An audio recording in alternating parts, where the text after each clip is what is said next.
Well, greetings and salutations, everybody. Welcome to the best damn movie-related show on the planet Earth, the John Campea Show, coming to you from right here on my YouTube channel. I'm, of course, your host, John Campea. It is an awesome honor and privilege, as it is every day, to have you, my international friends, joining us as we talk about our favorite things in the world, movies and movie news and all sorts of good things. And guys, it's a good day.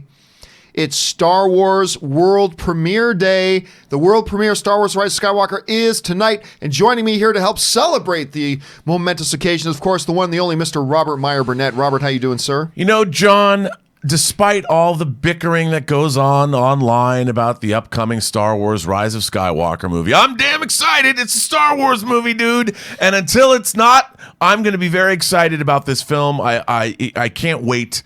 I've been excited about Star Wars since I was 10 years old, and now as a middle-aged man with one foot in the grave, I'm still excited about it, and I like the fact I feel that way. Have you, do you got your tickets yet? Yeah, I'm going Thursday night at the Chinese, 6 o'clock for a show. Ooh, I talked to our friend Cliff last night. I think he's got tickets to the same show. Oh, then I'll see Cliffy You'll Boy see there. Cliffy Boy there. And guys, I know all of you, probably many of you guys probably already have your plans. And listen, we're gonna talk a little bit about Star Wars, the premiere tonight. It's our last chance. I'm lucky enough, I'm going to be going to the premiere later. Last chance for us to give our final predictions, what we think people are going to think about it, what we're going to think about it, all that kind of stuff. We're going to talk about that in just a little bit. Power Rangers, no big surprise. Power Rangers, it's now official. It's coming back. It's getting a reboot. Who are going to be the nominees at the Academy Award for Best Director? We're going to go through that in a little bit. Richard Jewell just opened up to the lowest opening of a Clint Eastwood movie maybe ever. That and a whole bunch more. But before we do, guys, we got a few things to get to off the top, and we're going to start with this. This morning, a trailer dropped for a movie that a lot of people have been talking about. Might be a movie that is falling under the category of a little bit too little, a little bit too late. But nonetheless, the first thing we're going to talk about here is a brand new trailer, the first trailer, or the first real trailer, let's call it that, for Top Gun Maverick, dropped this morning. So it is now there, it is now out. Now, there are two different ways of looking at this trailer, I believe. The first way of looking at this trailer is a pessimistic, a little bit more negative way, which is, so basically this is copy, paste, repeat of the first Top Gun. Oh, look, it's standing in front of the Top Gun class. Oh, look, the taking off and landing from an aircraft carrier. Oh, look, playing some topless beach volleyball. Oh, look, even Tom Cruise racing down the runway on his motorcycle with a new girl. So get lost, Kelly McGinnis. We got this new girl on the back of the... Jennifer Connelly, brah. I know. I love me some Jennifer Connelly. But still, with the new girl, the exact same pose, it's copy, rinse, repeat, same old, it's just Top Gun 1 shot with new cameras. I mean, that's basically what the trailer was. That's the one way you can look at it. The other way you can look at it is that for a first real trailer of a movie, this is bombastically wonderful. Jennifer Connelly, bro. Jennifer Connelly. This is a bombastically wonderful thing. And I'll tell you what, we've been talking a lot on this show, Rob, over the past while about how we are seeing a growing distinction in what a first trailer is. Like, it used to be that a trailer was a trailer, right? And they put up multiple trailers, but there's really no rhyme or reason or strategy. But now we're in a Hollywood now where there's an evolution of the trailer for a particular film. And the first trailer that comes out just needs to be a smack you across the face. Doesn't have to give you a lot of the story. Doesn't have to give you a lot of much. It just needs to smack you across the face, give you a sense of the DNA and the flavor of the movie, and capture your imagination for it. And if that's the job of first trailer, we talked about that with the James Bond trailer that dropped a little while ago, which I thought was one of the best I've seen in a long time. This trailer is the epitome, I believe, of what a great first trailer is. Not a great third trailer, not a great final trailer before the movie comes out, because it's not. If this was the final trailer before Top Gun Maverick came out, it's not a great trailer. As a first trailer, I believe this is the template of what a great first trailer is. Action, given a property like this that has a little bit of nostalgia or needs a little bit of nostalgia, it does throw in some of those recognizable scenes. Again, you can look at that negatively, saying you're just copying what the first one was. You can, I get it. But it threw in the nostalgia. It gave you a sense of the action. Some of the shot sequences they chose, Rob, to have a part of this trailer. The music, and just hearing that, the bell, dong, pum, pum, pum, It's like, oh, you feel that the adrenaline starting to rush. I'll tell you what, you can't. I'll understand. I will understand that there are going to be some people that will look at this trailer on the negative side because they have a point. It's just a lot of copying the same shots we've seen throughout. That's fine. But for me, I thought it served a purpose. The similarities, the nostalgia uses served a purpose. I thought some of the aerial shots were incredible. I felt really, really good about this trailer. I actually loved it. And listen, Rob, I was one of those guys who was like, yeah, I'm interested in Top Gun Maverick, but it's probably too little too late. This is probably a sequel that should have happened 8 years ago. When Tony Scott wanted to do it. 30 years ago, dude. Yeah, but when Tony Scott wanted to do it, I mean, that's probably when this thing should have happened, and I don't know. I mean, there's going to be some people with nostalgia that'll be excited about it, but woo! Listen, man, job of a trailer is to take your excitement level and bump it up a couple of notches. This thing did it for me. Rob, you had a chance. I don't know, maybe you're on the other side. You had a chance to see this Top Gun Maverick trailer.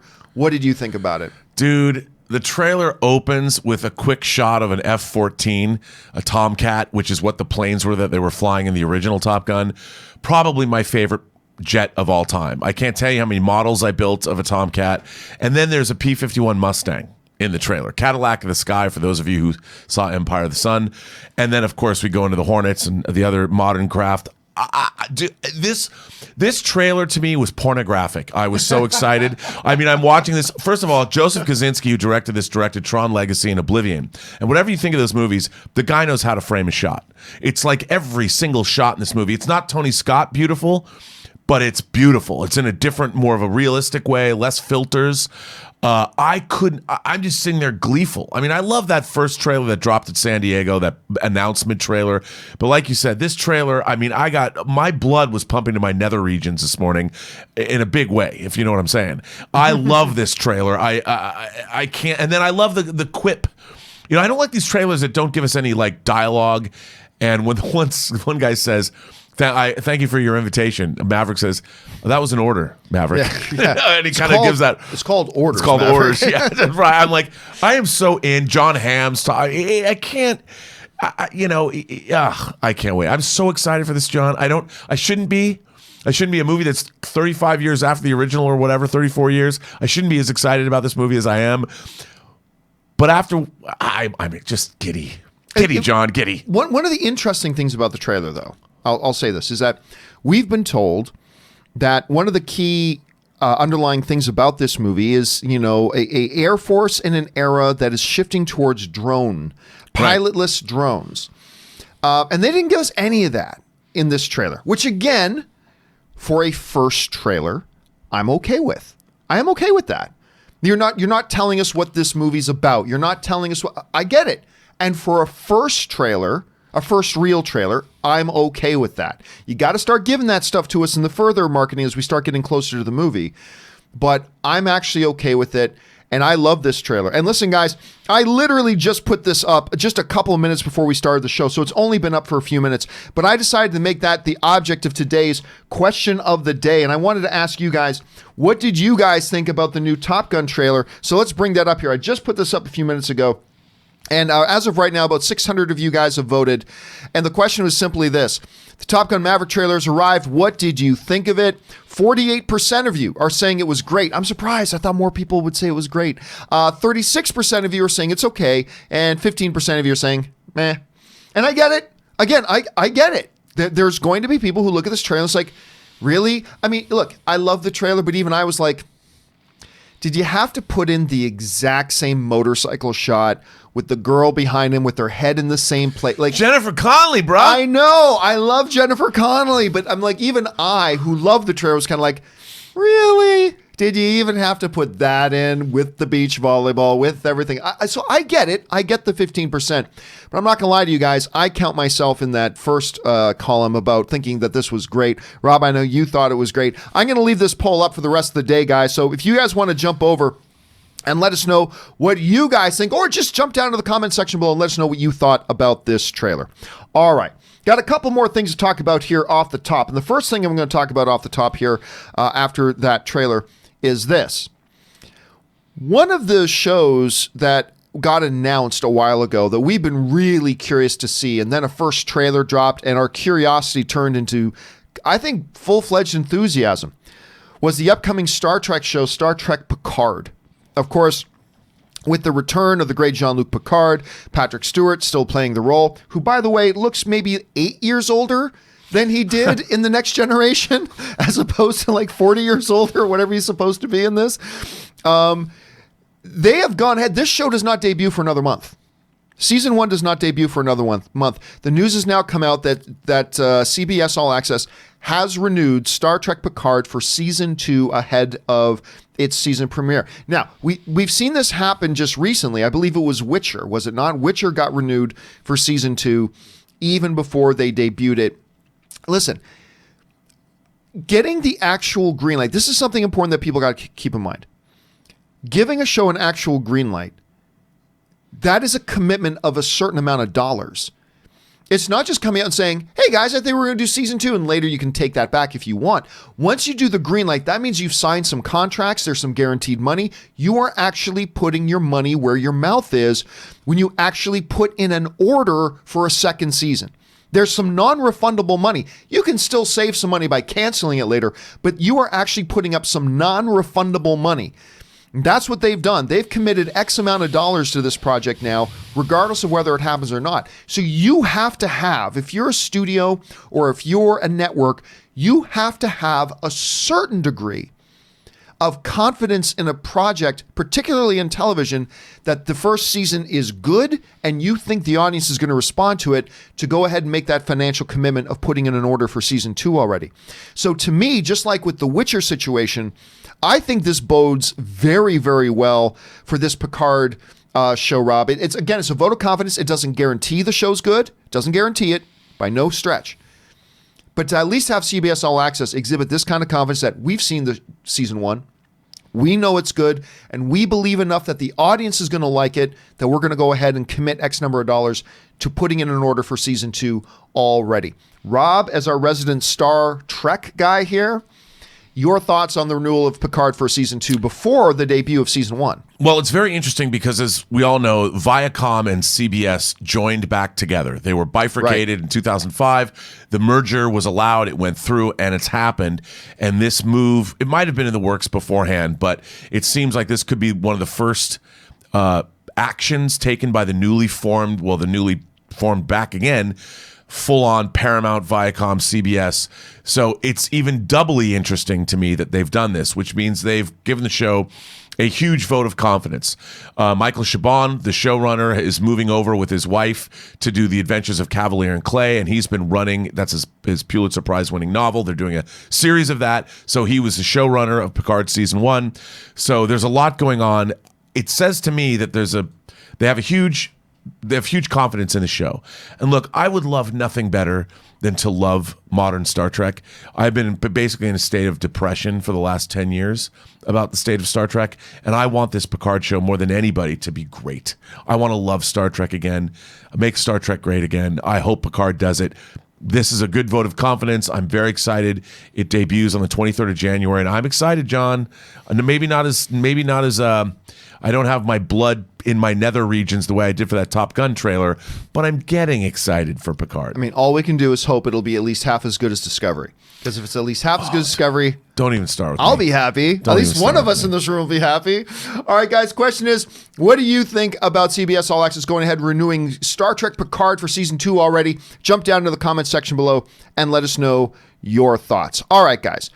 One more thing off the top here before we get to our main topics. And I got to tell you, Rob, to me, other than the fact that Star Trek, or Star Wars, I should say, premieres tonight, this is the most exciting news I've heard all day. You guys know that I come from a land of warrior poets known as Canada. And in Canada, we have really one dominant movie theater chain. It's one ring to rule them all. I mean, they have a monopoly. It's Cineplex Theaters. And I used to love Cineplex Theaters. I have fallen out of love with Cineplex Theaters as a theater chain over recent years because they treat their customers like horrible sheep. They're dreadful. They're absolutely dreadful. They got some real nice theaters. Don't get me wrong. Like Cineplex knows how to make some really good theaters, and they're fun environments to be in. But I've listed over the last year or two all the reasons I've become incredibly disillusioned with Cineplex. Really, really disappointed in that company tremendously, in what a horrible way they've treated their customers and how they conduct business.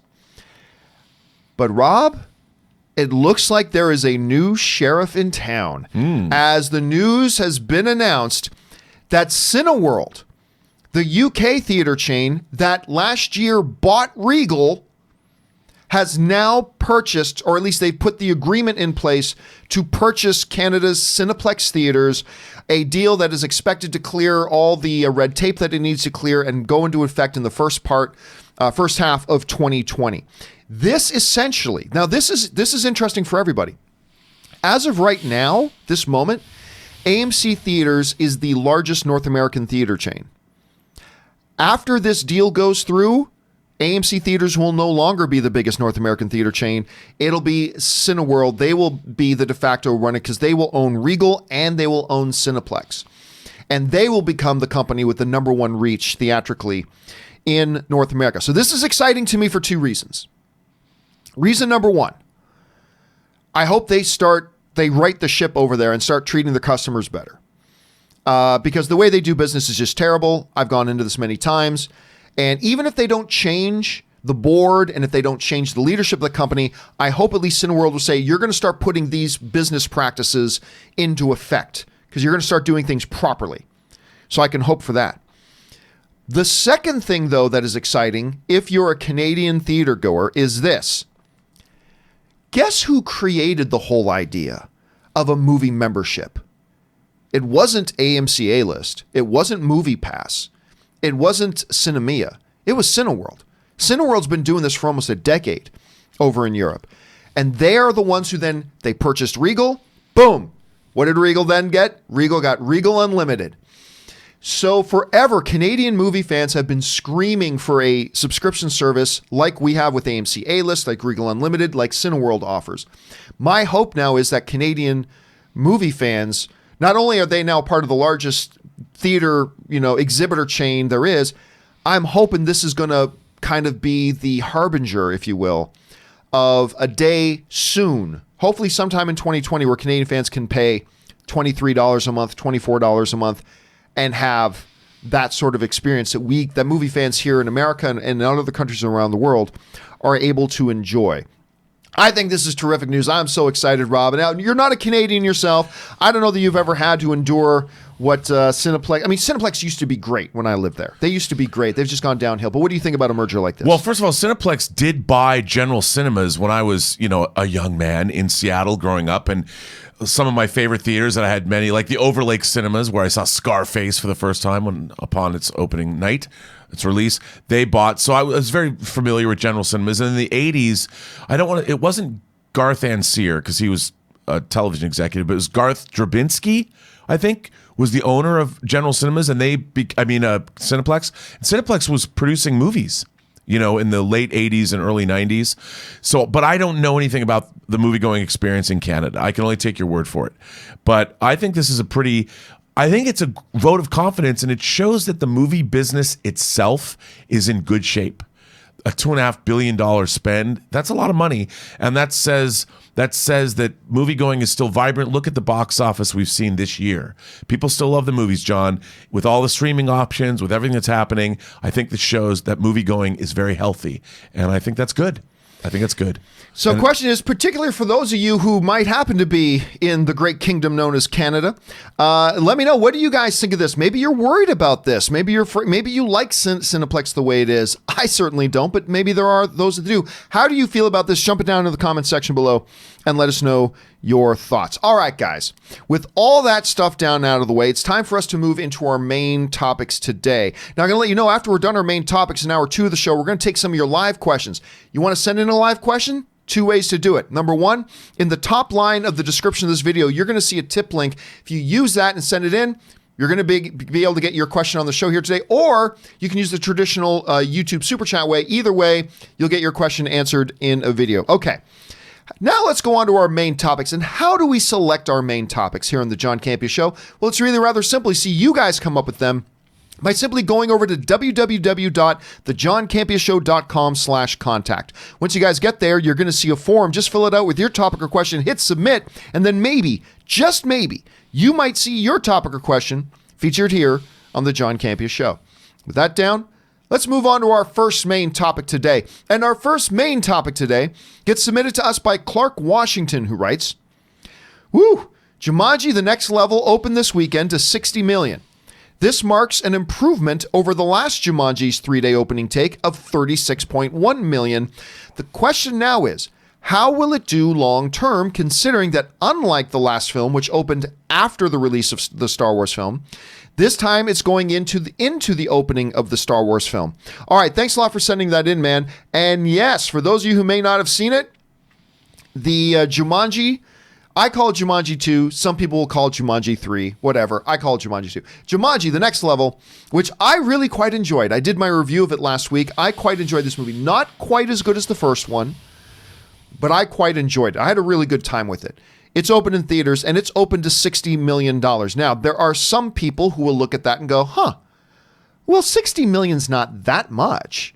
I mean, it's definitely big movie opening, but, in a world where we're looking for $100 million openings for big blockbusters and stuff like that, keep in mind that the last Jumanji movie did open to $36 million, and it went on to come just shy of the $1 billion mark. It made over $900 million. This Jumanji movie almost, not quite, almost doubled that. Almost doubled that movie's output, coming in at $60 million instead of an opening weekend of 36. That's significant.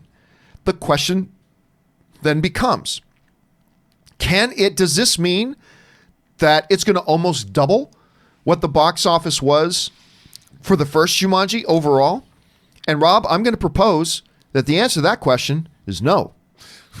It is not. And on top of that, I'm going to say this. I don't think this Jumanji movie is going to make as much as the last one. It's going to make a lot of money, but I don't think it's going to make $900+ million.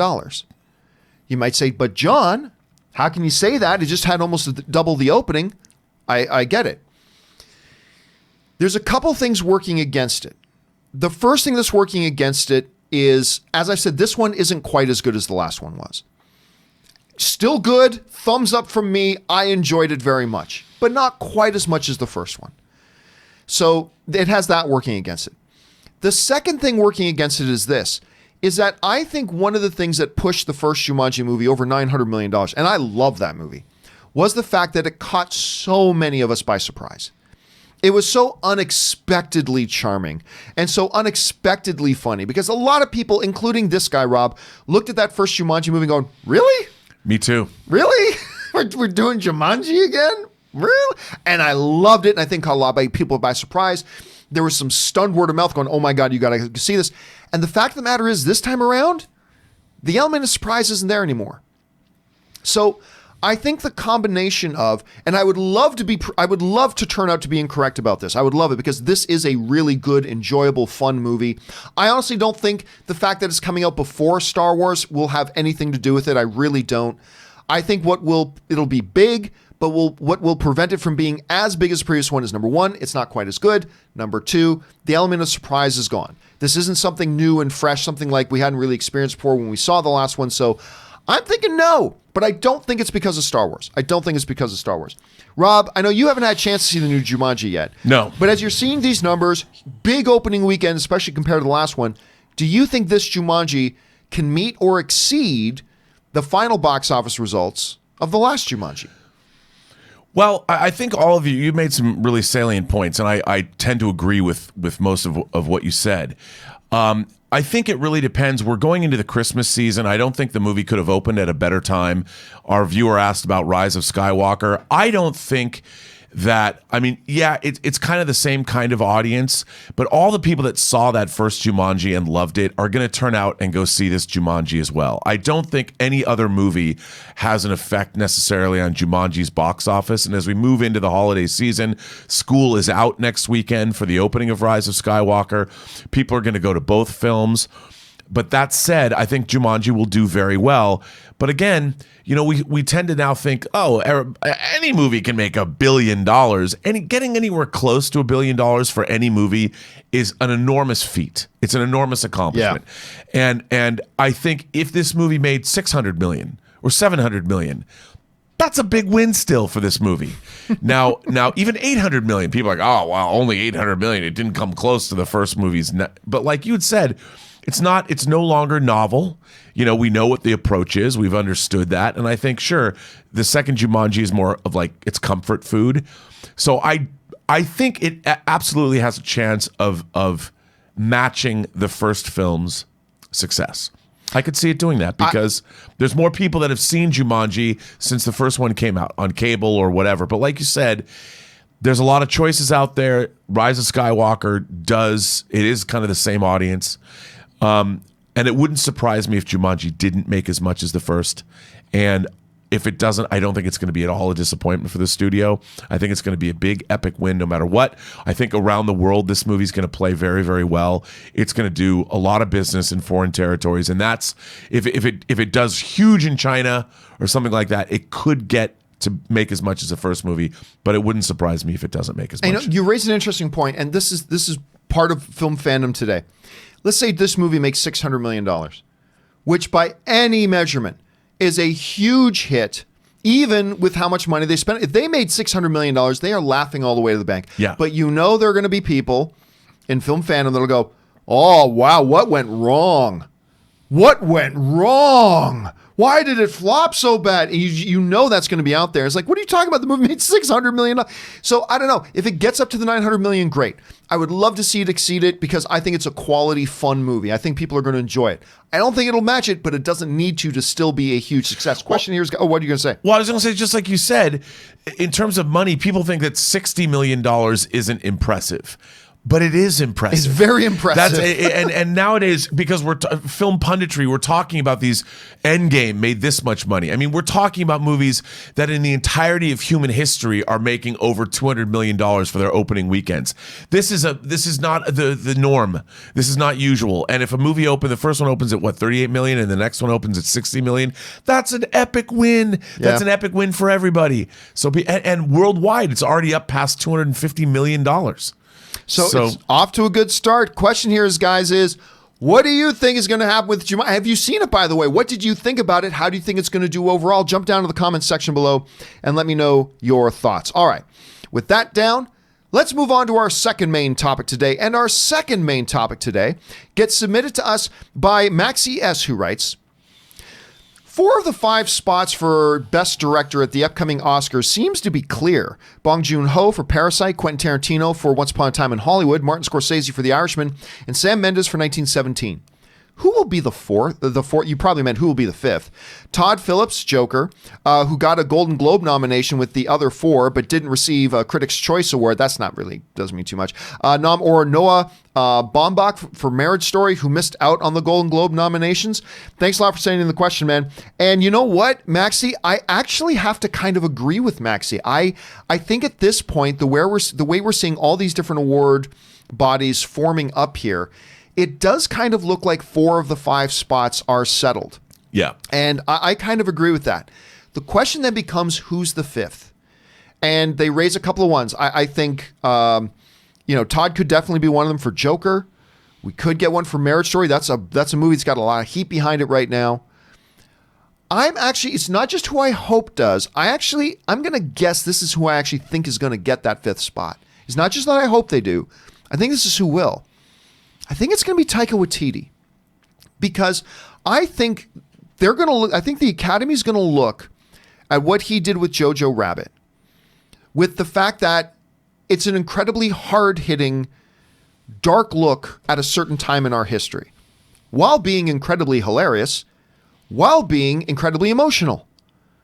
Like, he pulled off something as a director That is not easy to do. And, the first thing I said, Rob, when I came out of Jojo Rabbit was I knew Taika Waititi was good. I didn't think he was this good. And right now, Jojo Rabbit is still my number one favorite film of the year at the moment.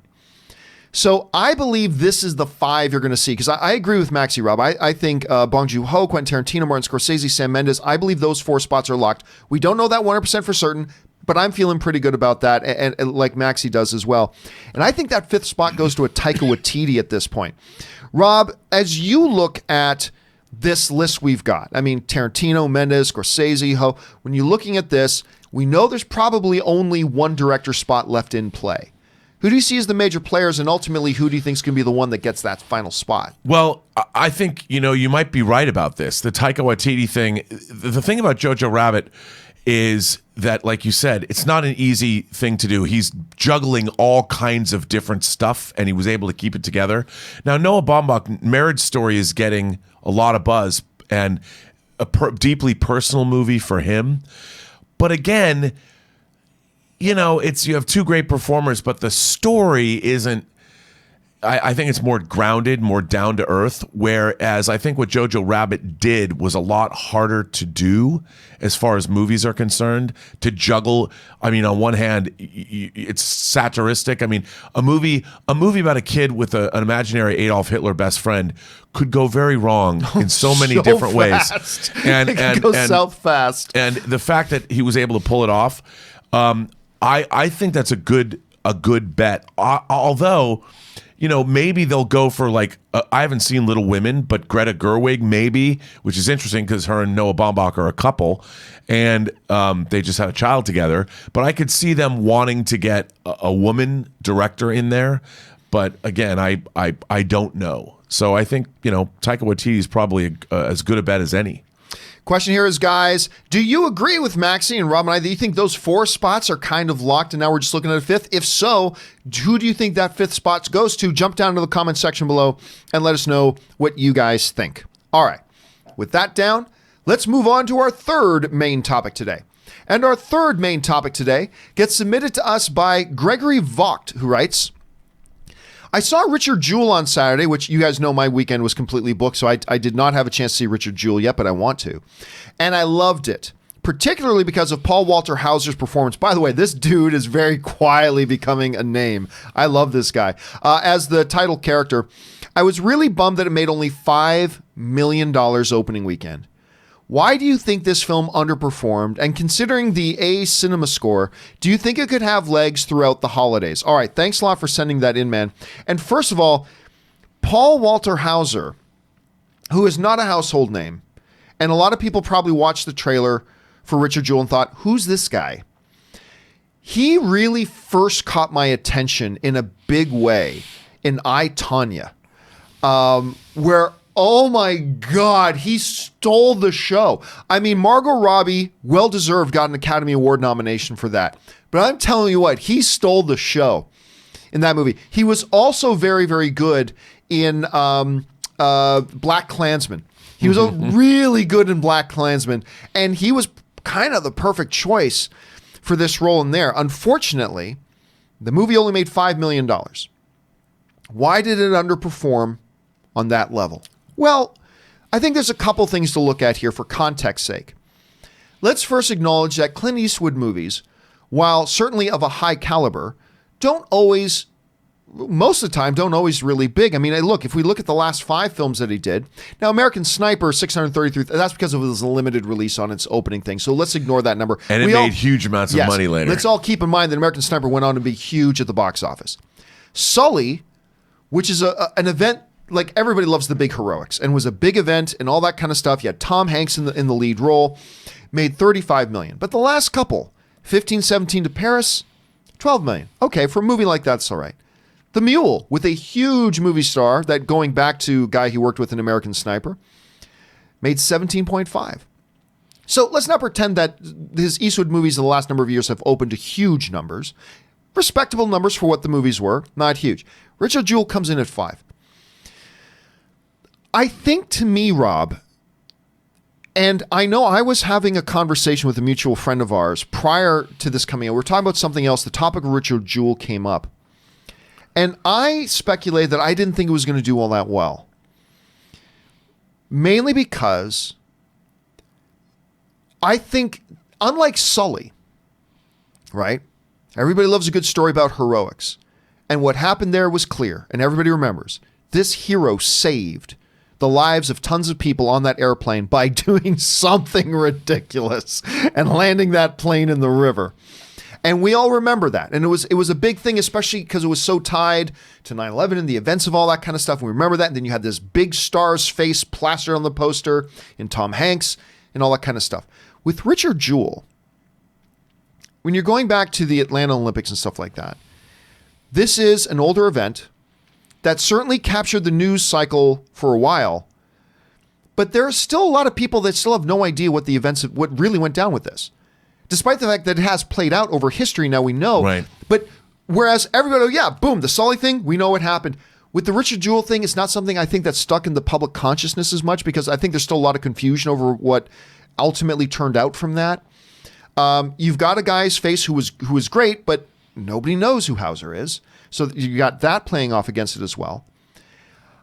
I still didn't expect it to only make 5, though. I'm not going to sit here and say, I knew it was no, I still thought it would do better than that. But I think when I'm trying to come up with reasons why maybe it underperformed, because by all accounts it's a good movie. I didn't get a chance to see it because you guys know how packed my weekend was this week. So I haven't had a chance to see it yet. Ann and I are both planning on going to see it. But that's the best I've got, Rob, for trying to come up with why this didn't do better. When you're looking at the results Richard Jewell got, what are the first things that comes to your mind? I think it was the title. I think if this movie had a sexier title, I mean, when you see Richard Jewell, it's not exactly, he's not a heartthrob. He's not your traditional male lead in a movie. And if they had given this a more poetic title or something, like even The Mule, when you know that Clint Eastwood's starring as the title character and it's called The Mule, there's a dichotomy there that has a story to tell. But this is just some dude's name. That's worked in the past. But if this had some more of a highfalutin poetic title, like Tears of the Fallen or something like that, I'm not saying that's what this movie should have been called, but something along those lines, something that just saying it is more evocative than some dude's name. Like you say Richard Jewell, most people, if you don't remember what happened in the Atlanta Olympics, which most people don't, what does that mean? And it just wasn't, it doesn't roll off the tongue. You can't tell your friend like, hey man, we got to roll out and see Richard Jewell today. But if you said we have to see Clint Eastwood's Tears of the Fallen, then you're like, oh, I got to check that out. So I really think the subject matter of the movie, I've talked to people who actually saw it and said it's really good, just like our viewer. And I really do think it was really the title that did it in. Punishing the hero, or something like that. Something, yeah, but it's something that gets people excited when you hear it. You're like, Richard Jewell doesn't exactly elicit. It doesn't seem like it's going to be a fun time out. Like, if you're going to ask a girl out on a date, you're going to be like, yeah, let's go see Richard Jewell, and she's going to go, oh, I can't wait to see that. But if you say, I want to see, hey baby, you want to see Tears of the Fallen? Yes, let's go see that. It's a Clint Eastwood movie. All right. Well, it's an interesting take. I mean, look, to me, it's still a bit of a mystery. I didn't expect this thing to be $25 million opening. No. But I didn't expect it to be 5 either. So competition could be part of it. I mean, Jumanji was a big draw as well. Question is, guys, why do you think Richard Jewell, look, I'm sure a lot of you guys didn't go see it this weekend. Is there a particular reason you didn't go? Was it just too busy a weekend? You wanted to go see Jumanji? What was it? Jump down to the comments section below and let me know what you guys think. All right. With that down, let's move on to our 4th main topic today. And our 4th main topic today gets sent into us by Avante Williams, who writes, hey, John, the wait is over. Star Wars, The Rise of Skywalker has its premiere tomorrow night. This was an email that was sent yesterday. Obviously, the Star Wars premiere is tonight.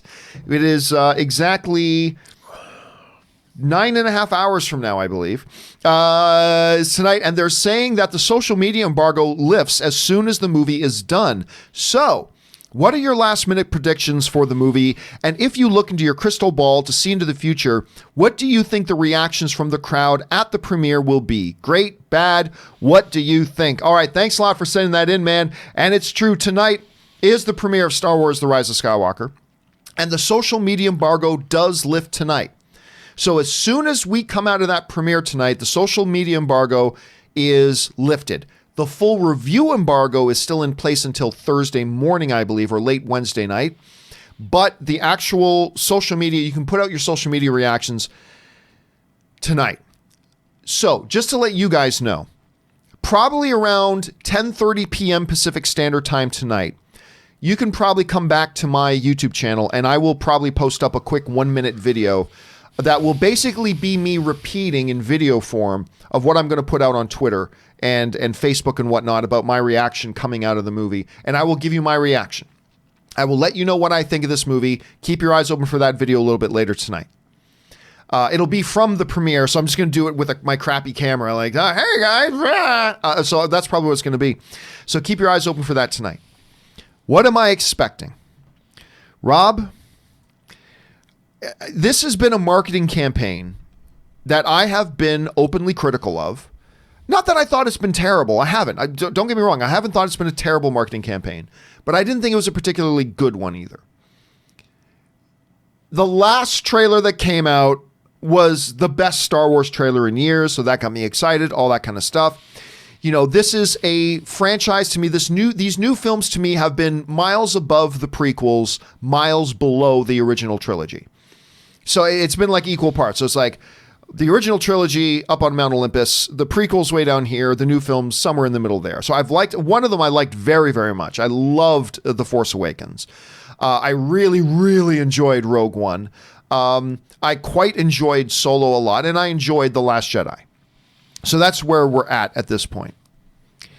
If I'm having to guess, and this is just a pure guess, I'm going to guess that coming out of The Rise of Skywalker tonight, my feelings on it will be not as good as Rogue One, which I also have below The Rise of Skywalker, or the Force Awakens, but a little bit more than Solo. So my guess right now is that I'm going to come out thinking, yeah, this is better than The Last Jedi and Solo, not quite as good as The Force Awakens and Rogue One. Basically, I'll come out happy with the film. Maybe not thrilled, maybe not jumping up and down with joy and jumping out of my skin with excitement. My guess from what I'm seeing is I'm going to come out happy. And really, that's all I need.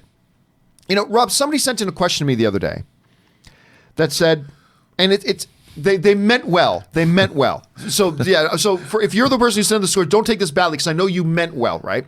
But they asked a question that is ultimately ridiculous because the question was, do you think like 10 years from now, we will look back on this new trilogy and hold the new characters in as high regard, iconically and everything, talking about Poe, Rey, and Finn, as we do with the original trilogy's cast, Han, Luke, and Leia?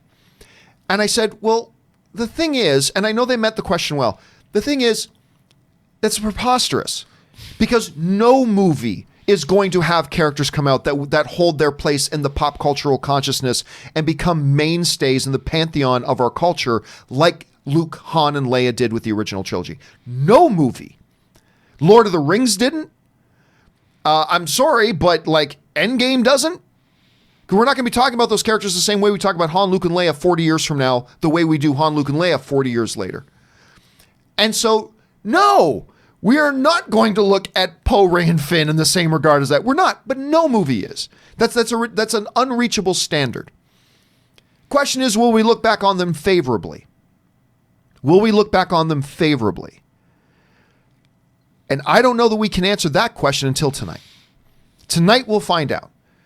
Because I love what they did with the first one. I like what they did with The Last Jedi, but that was a very divisive film. If this one can come out as a positive in the ledgers, yeah, we'll look back on them favorably. If this one comes out as divisive or worse than The Last Jedi, then I got to say that 10 years from now, we're not going to be looking back on them favorably. A lot is on the line tonight, Rob. Tonight is key and pivotal for the history, for how history is going to remember this new era of Star Wars films that came out and this particular batch of them. And I think it's going to be key. I think it's going to be positive, maybe not in love with them, but that's my guess. Rob, behold into the Robservatory's crystal ball and look now forward 24 hours into the future. Well, for now, 24 hours in the future, what are you predicting will be the general reaction to this screening tonight? and then look 72 hours in the future after you've seen it for the first time, and where are you guessing it's going to fall at this point? Well, there's been, obviously, if you follow YouTube, there's a lot of chatter about this movie. There's been Reddit leaks. There's been this, that, and the other thing. I think ultimately this movie is going to be better than the general fan base thinks it's going to be. That's what I'd like to believe. That people are going to be like, I think I'm going to walk out of the movie and go, that was pretty good. That's how I'm feeling, because that last trailer, the Kylo Ren trailer, and hearing the voices in his head, no matter how many Reddit leaks you've read, when you actually see the execution of something, it's one thing to read a plot synopsis, but it's another thing entirely to watch the execution, to see what the shots look like, to see the environment, to hear the music, to see the visual effects, to watch the performances. That's a very different thing. And if the experience of this movie delivers something, I think that's reasonably done well, I think people are going to like it. And the people that didn't like Last Jedi will probably go, that was better than I thought. Now, whether or not this movie, I don't think that this sequel trilogy will ever be thought of the way the original Star Wars was, because Star Wars changed the face of moviegoing forever. Whereas these movies, as good as you might think Force Awakens is, ultimately it's a variation on a theme. It took what was established in Star Wars. Star Wars is always going to be Luke, Han, Leia, Chewie, R2, 3PO, Vader, the Emperor, Lando. That's what Star Wars is always going to be. All of this adjunct stuff that comes out, that'll always be there. But at its core, Star Wars will always be the original trilogy and those characters. You can't get away from it. And that's just how it's going to be. If they stick the landing with this movie, people will be like, you know what? The sequel trilogy was pretty good. It turned out, I liked it. It's going to be the Star Wars that people saw for the first time. Kids who are 8 years old now saw Force Awakens when they were 4 or 5. It's their Star Wars, just like Star Trek Discovery is someone's first Star Trek show. So people will always love it. Like the prequels were the first Star Wars for one generation. Whoever your favorite James Bond is, and that you can never take away from people. But as far as film history goes, I guess, John, you'll be able to tell us at 10 o'clock tonight. Or at least my first reaction. Yeah. At any rate. Like, my reaction won't necessarily be everybody's reaction, but a lot riding on tonight, Rob. A lot riding on tonight. And so I certainly hope to have a good time. That's fingers crossed on that. I hope to have a good time. Again, I have not been overly impressed with this marketing campaign. Last trailer notwithstanding, which was spectacular. But we'll see. We'll see. Is this going to be the pessimist's reaction, or is it going to be Richard E. Grant's reaction? Right. I'm expecting somewhere in between.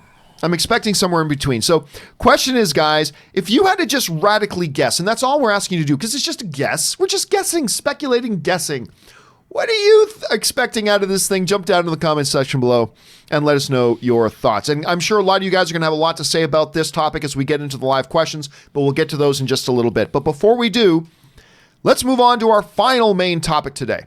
And our final main topic today gets submitted to us by James C., who writes, looks like the Power Rangers are headed back to the big screen once again. The Hollywood Reporter reports that Hasbro and Paramount already have a script and director for their movie with an interesting Back to the Future element to it. Is third time a charm? All right, thanks a lot for sending that in, man. And yes, we found out a while ago that Hasbro, and full disclosure to everybody, I always like to give this disclaimer, Hasbro is a company that is responsible for half of my household income. So just, that's a full disclaimer on there. Fuck Hasbro for how they did the Transformers, but whatever. Hasbro is a company that is responsible for half of my household income. I just want to give that disclaimer and get that out of the way so everybody's aware of it. Anyway, Hasbro purchased the rights to Power Rangers, and they said when they did that we plan to execute Power Rangers in every form, in toy, in television, in whatever other medium, including movies, they said. Now, when they said movies, it got a lot of people wondering, are they going to do a sequel to the 2017 Power Rangers? Of course not. That movie flopped hard. Of course they're not going to do a sequel to it. And by the way, that was a movie I actually didn't mind. I poo-pooed on that Power Rangers movie for a year before it came out. And then I watched it and I'm like, you know what? Give them credit. I actually had a pretty good time watching that. Didn't think that would happen, but to nobody's surprise, it also flopped. So it looks like, nope, they are now making plans. They're moving forward, and it is going to be another incarnation, another reboot of this thing. This is what it said in the Hollywood Reporter. Now in Paramount's court, Power Rangers is getting rebooted once more in a way that hopes to bring the franchise to its roots.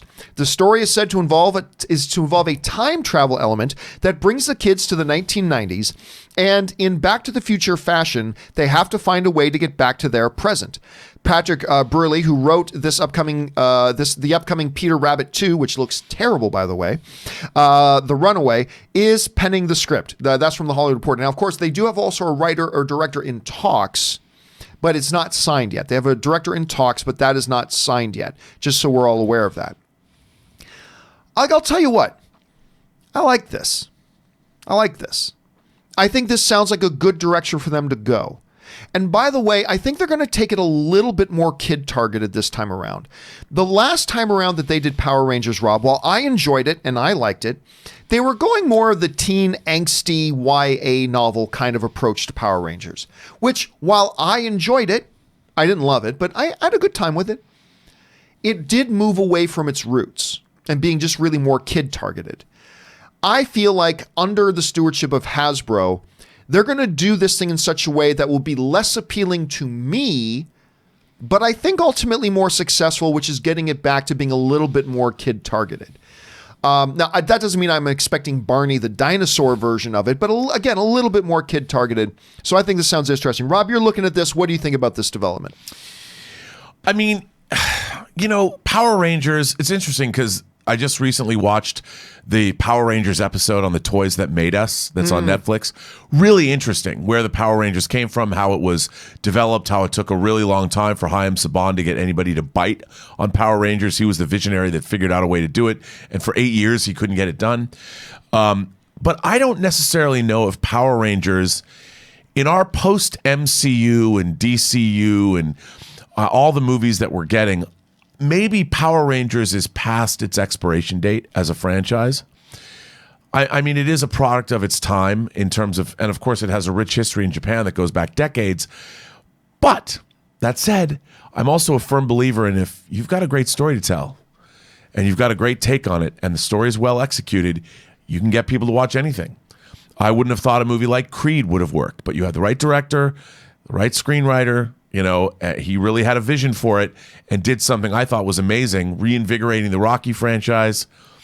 And maybe we'll see that with Power Rangers. And if they're confident, I know Hasbro wants to step up their production arm and make more stuff. So it's within their best interests to make something great. So maybe they know something I don't know. And I'll be, look, if it's great, and this sounds, I love time travel movies, and if you're going to go back to the original Power Rangers shows, that could be kind of cool, and show all the different generations of Power Rangers, that could be neat. Be like having all the Ultramen in one of the Ultraman movies.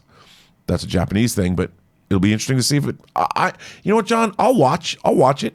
I'll go see it. Yeah, and I wouldn't have thought so before, but because I like what they did the last time, I'll check it out too. This is why it's important, guys. It's cool to have your prediction before a movie, whether it's going to be great, whether it's going to be bad, whether it's going to be a hit, whether it's going to be a flop. It's cool to have our predictions, but then when the movie comes out, you got to leave your baggage at the door, go in, and then judge it on its own merits. Don't judge it on your predictions.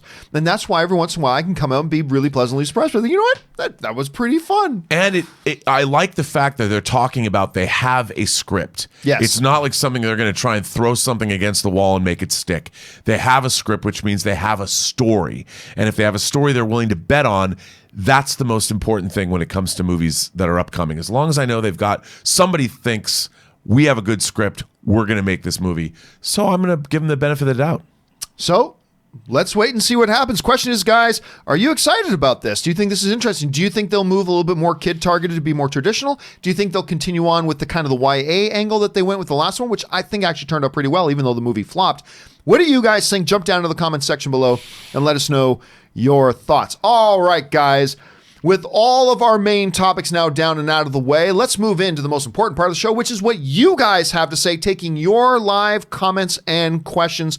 And we're going to get to that in just a moment here, guys. Once again, you can use the tip link that's in the top of the description video, or you can use the super chat feature, whatever you prefer best. But before we do all that, we're going to do what we do every day. We're going to take a quick 4-minute break here, guys. Rest our vocal cords, stretch the legs out, maybe use the bathroom, refill our drinks, all that kind of stuff. Give you guys a chance to run and use the bathroom. Go refill your drinks as well. So if you will hang tight with us, guys, for just a couple of minutes, we will be right back. Don't go anywhere. We'll be right back with your live comments and questions. We'll see you in just a moment.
everybody, and we are back. Thank you for your indulgence as we went and took a little bit of a break. Now let's jump over and start taking all of your questions. And we're going to get things started off here with ZOMG Ruler wrote in, I live in California. Any advice on living in Canada?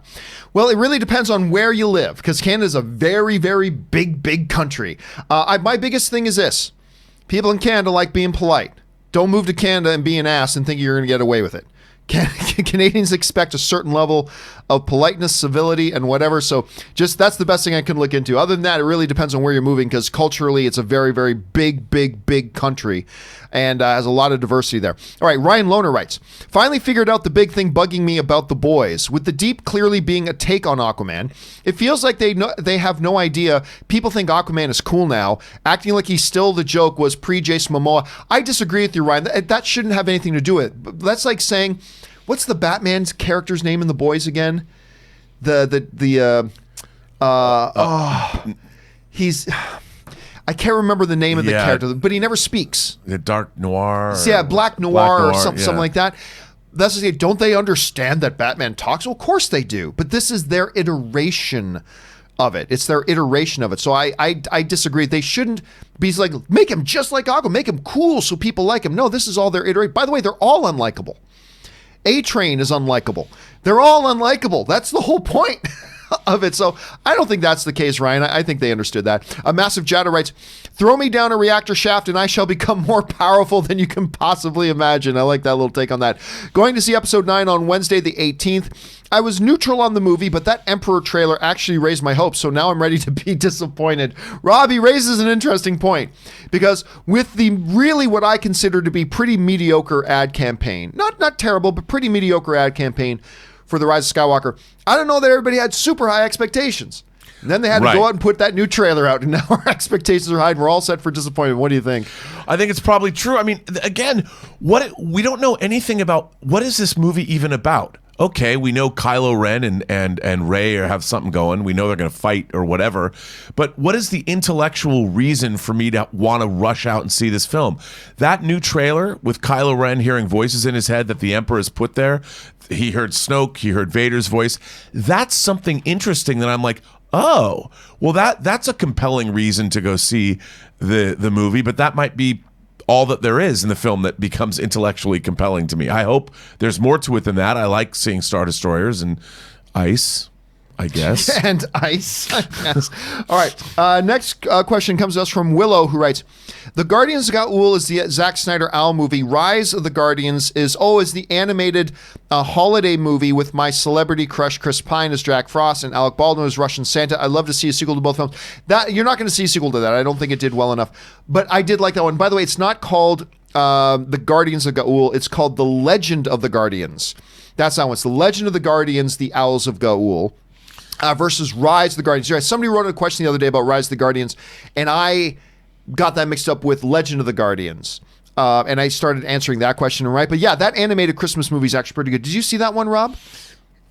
No. No? Okay. But Rise of I saw the Owls of Gaul, though. Yeah, I like that one. I thought it was good. I liked it, too. Little Zack Snyder movie. I actually thought it was pretty damn good. Okay. Hell, I kind of like Sucker Punch, even though it's ridiculous. Edward Ide writes, one of two. Greetings from Buffalo. Woo, they just had a big win yesterday. The Buffalo Bills did. Greetings from Buffalo. Crisis reminds me of a commercial from the 1980s. Tyler Hoechlin's Kal-El. I know I'm short and my cousin is better than me, even though she's far less experienced, but I'm drinking milk. Enter Brandon Routh's Kal-El. And when I grow up, I'm going to be a real Superman. Milk, it does a Kryptonian good. I mean, look, we're now on our break. We're now on our break for this Crisis on Infinite Earths. I'm not going to lie. I'm disappointed by it. I'm a big fan of the Arrowverse. They have things I love. They have some things I don't like. But overall, I watch the Arrowverse. I've always loved the crossover events. But I'm not going to lie. I had certain fears, Rob, going into this Crisis on Infinite Earths. And every one of those fears is coming to pass. My main fear was they're just going for pure, unadulterated fan service in this. They're just throwing all this stuff in there with no purpose and no rhyme or reason. Look, everybody, Tom Welling's back as Superman. Great. Oh, he doesn't actually do anything and he's in there for like a minute and then he's gone. Oh, okay. That's what it feels like this whole thing is. It feels like a convoluted mess. They didn't have a clear path of a story. Whereas when you go back and like watch their crossover Crisis on Earth X, that was great. It was campy and it was silly and it was fun, but it had a very clear story and they were very deliberate about the story and everything had a purpose and a meaning and it was a lot of fun. This one doesn't suck. I don't think this sucks, but I'm disappointed with it so far. Have you been able to catch up on it and where are you at? Yes, I caught up on it and it was a mess. It just seemed very unfocused. And as a fan who read Crisis on Infinite Earths when it came out, I just thought the story was meandering and it wasn't nearly what I wanted it to be. And like you, it was just a mess. I mean, I had fun with it. The one thing I took away from it is I'd love to see Brandon Routh star as Superman again in a new movie. I think if they want to make a new Superman movie, if we don't get our man back, I think Brandon Routh deserves another Superman movie. Why not? And by the way, he was great. Look, this is a little bit of a spoiler for those of you who have not watched it. And if you haven't watched it, then clearly you're not interested in watching it. But the whole season, this was just eye-rolling for me. The whole season of Flash. The whole premise of it was that the Monitor's telling Flash for the crisis to be averted, the Flash must die. And kept telling Barry that. You're going to die. You can't escape your destiny, Barry Allen. The Flash must die. The Flash must die. And then, so that's the whole season. And then they throw us this cheap little curveball in one scene. I didn't say it had to be that Flash that died. Really? Really? That's your resolution to that? Like, we already know this is they have this stupid multiverse thing where they got 50 different Flashes. Really? That was the thing? I don't know. And now, oh no, Barry's not, well, Oliver, then they went through this whole, let's get Oliver back. Oh, turns out that whole thing was for nothing because Oliver still has to stay where he's at and he still has a role to play. And I don't know. I just, again, some fun, cool little things. Seeing, why am I freezing on his name? Kevin Conroy? Yeah, Kevin Conroy. Seeing Kevin Conroy as a very skinny Batman. Yeah. But hearing that voice was cool. Seeing Tom Ellis as Lucifer is cool. Seeing Tom Welling back as Clark Kent is cool. But it was all pointless. And all meaningless. Well, they didn't. Also, showing Lucifer, there's so many cool things that they could have done with that character and how he related to what was going on, and they didn't do that. I understand they didn't know if they could get these people and schedules and all that, but it just felt like because of the way it was done, the story wasn't as focused and it wasn't as interesting as it probably should have been. Anyway, hey, again, though, I don't think terrible, and they do got 2 more episodes left, so let's try to stay a little optimistic and see where they go. All right, Jabin Carter writes, have you noticed Rey is still carrying around her staff in the trailers and TV spots? The lightsaber is a superior weapon, and yet she still has the staff. Is there more to the staff than we know? Is it Darth Plagueis' staff? Well, listen, that, Jabin, is a speculation and a theory that goes back all the way to before The Force Awakens came out. I want to offer a couple of things. I have always contended that there's more to that staff than we think. And look, there have always been comparisons to the illustrations of Darth Plagueis and the staff that Plagueis had. There have always been those comparisons. I want to suggest this, though. Is there a possibility it's that staff? Possible. It's possible. I wouldn't say likely, but possible. I think there's a greater possibility than that there's just in general more to the staff than meets the eye. But I would say this. Even if it is just a staff, keep in mind that this is a weapon that Rey has used her whole life to fight and to survive with that staff. And sometimes something like a staff is in order instead of a lightsaber. Like, hey, I just need to knock some sense into this fool. I don't need to cut off his head. Or I don't need to cut off his arm as Obi-Wan did. I think Obi-Wan just got a kick out of, hey, you know what? I haven't cut off somebody's arm in a while in that cantina. So I'm going to cut off this dude's arm. I think there's a lot of possible explanation about why she would still have the staff, even if there's nothing more to the staff than what we've seen. She's had that weapon her whole life. A lot of people forget that too. That's one of the distinctions between her and Luke Skywalker is Luke Skywalker grew up as a wussy farm boy. American farm boys are different, but as a moisture farmer, he was just like a wussy little farmer. But I want to go and Tosche Station and get some power converters. And I love Luke Skywalker, all-time favorite Star Wars character. But that's him. Rey grew up on the streets. Rey grew up having to fight to live her whole life. Her whole life, she was a warrior. She was a melee combat artist her whole life. And we saw that in The Force Awakens when she runs into a couple of Unkar Platt's thugs and she takes them out, boom, boom, boom, because that's what she's had to do her whole life. And she's done it with that staff. So I would say even if there's nothing more to it, she ain't ever separating from that staff. And there might still be something more to it. Rob, what do you think? I think that staff is like Linus's blanket in the Peanuts. I think the way that Linus, always sucks his thumb and always has his blankie with him. I think that staff is Rey's blankie. I think just like Linus, she's never going to part with that staff because, like you said, she's a melee combat artist. She's been using it to take dudes out, laying them out flat when they give her a hard time. She fights with that staff. She's had that staff for years and years. She's expert with it. Why would she ever possibly let it go? Yeah, I agree. Percentage chance that there's more to that staff than it just being a regular wooden staff? I would say over 50%. I thought you were going to say like 5 or 10. No, I think it has maybe an ability that we haven't seen yet. Maybe something like a pike or like a blade comes out of the end of it. I think maybe we're going to see something that we didn't know that staff had. But sometimes a staff is just a staff. Yep, I agree. So let's see what happens. All right. Next up here, we got Edgar Navarro who writes, do you think Mortal Kombat movie moving their release date up is good news? I'm super hyped regardless. Honestly, no. But just like I think a movie moving its release date, 2 months later isn't bad. A movie moving their release date 16 months is eyebrow raising. A movie moving its release date a month, 2 months, 3 months, whatever, one way or the other, I don't think it's either good news or bad news. I think it's just, they just decided to make a little shift in something. So, no, I don't take it as good or bad at this point. I think it's still right where it is. Chan writes, hi from Toronto. Love me some Toronto. Love the Age of Resistance as it paid homage to Henson's original while world building with the Gelfling tribes. However, the fact that it is a prequel makes it hard for me to invest in the show as I know the characters' fates. Thoughts? Well, Chan, we've talked about this a little bit.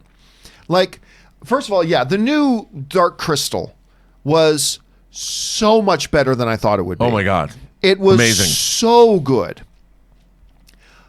I kind of brought this up the other day when somebody had brought up another property, Rob, is look, I knew how Titanic ended before I went into it. Right. I know what happens. Titanic sinks. I haven't seen Richard Jewell yet, but I know what happens to Richard Jewell before I ever go to see it. I read Lord of the Rings. I know what happened in Lord of the Rings long before I went to go see the movie. Last Temptation of Christ. I knew how that was going to end. Not a big spoiler there at the end of that. Right? I mean, to me, it's about you used the word earlier, Rob, which is perfect. The execution. It's about the journey of the story. Yeah, I know the destination. I know what happens to these Gelflings. I know that the Gartham. I know that the Gartham that they were coming about. And I know that they lead to the near extinction of the Gelflings and all that kind of stuff. We know that later. The question is what happens now? Now, I'm not generally big on prequel stories. You guys know this. But I make some exceptions. And that's why I was I wanted to see what came after the events of Dark Crystal. Not a prequel. But the prequel was executed so damn well that I still get completely invested in them. Like, I know there is a dark time coming when only a couple of Gelflings are left. But what happens up to that point? And if you execute, you'll get me on board. If you execute. I don't know, Rob, how would you answer that? I completely agree with that. I mean, it really depends how the story is told. If it's compelling, what takes place 1,000 years before Dark Crystal. And it's not like Dark Crystal is something that's in the forefront of my mind all the time. I saw that movie when it came out in 1982. And while I've watched it over the years on home video in various formats, I thought the show was an incredible evocation of a world we'd never been in. It was much more expansive than the movie Dark Crystal. You got to learn about a culture, the Gelfling tribes. We didn't see those in the movie, not the way they were portrayed in the new series. There was so much in there to like and be interested in and be swept up in. There's who would have thought the politics of puppets would have been interesting, but they are. And I think you're right. Anything can be made if something is done well, if it's written well and made well, executed well, it can be great. And it's about the story. And I didn't know anything about that story, and I loved it. Here's a great example too. I think let's look at Rogue One for a minute. We knew all the characters we saw in the trailers. They're doomed. We knew that.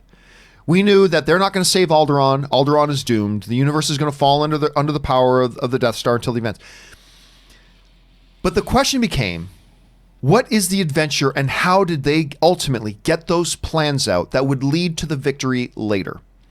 That's the same thing here. The Death Star plans in the case of Dark Crystal are the survival of Jen and Kira. Is there being hidden away and leading the Skeksis to believe that all of the Gelflings have been eliminated, they're now extinct and they're safe. It's basically the same thing, right?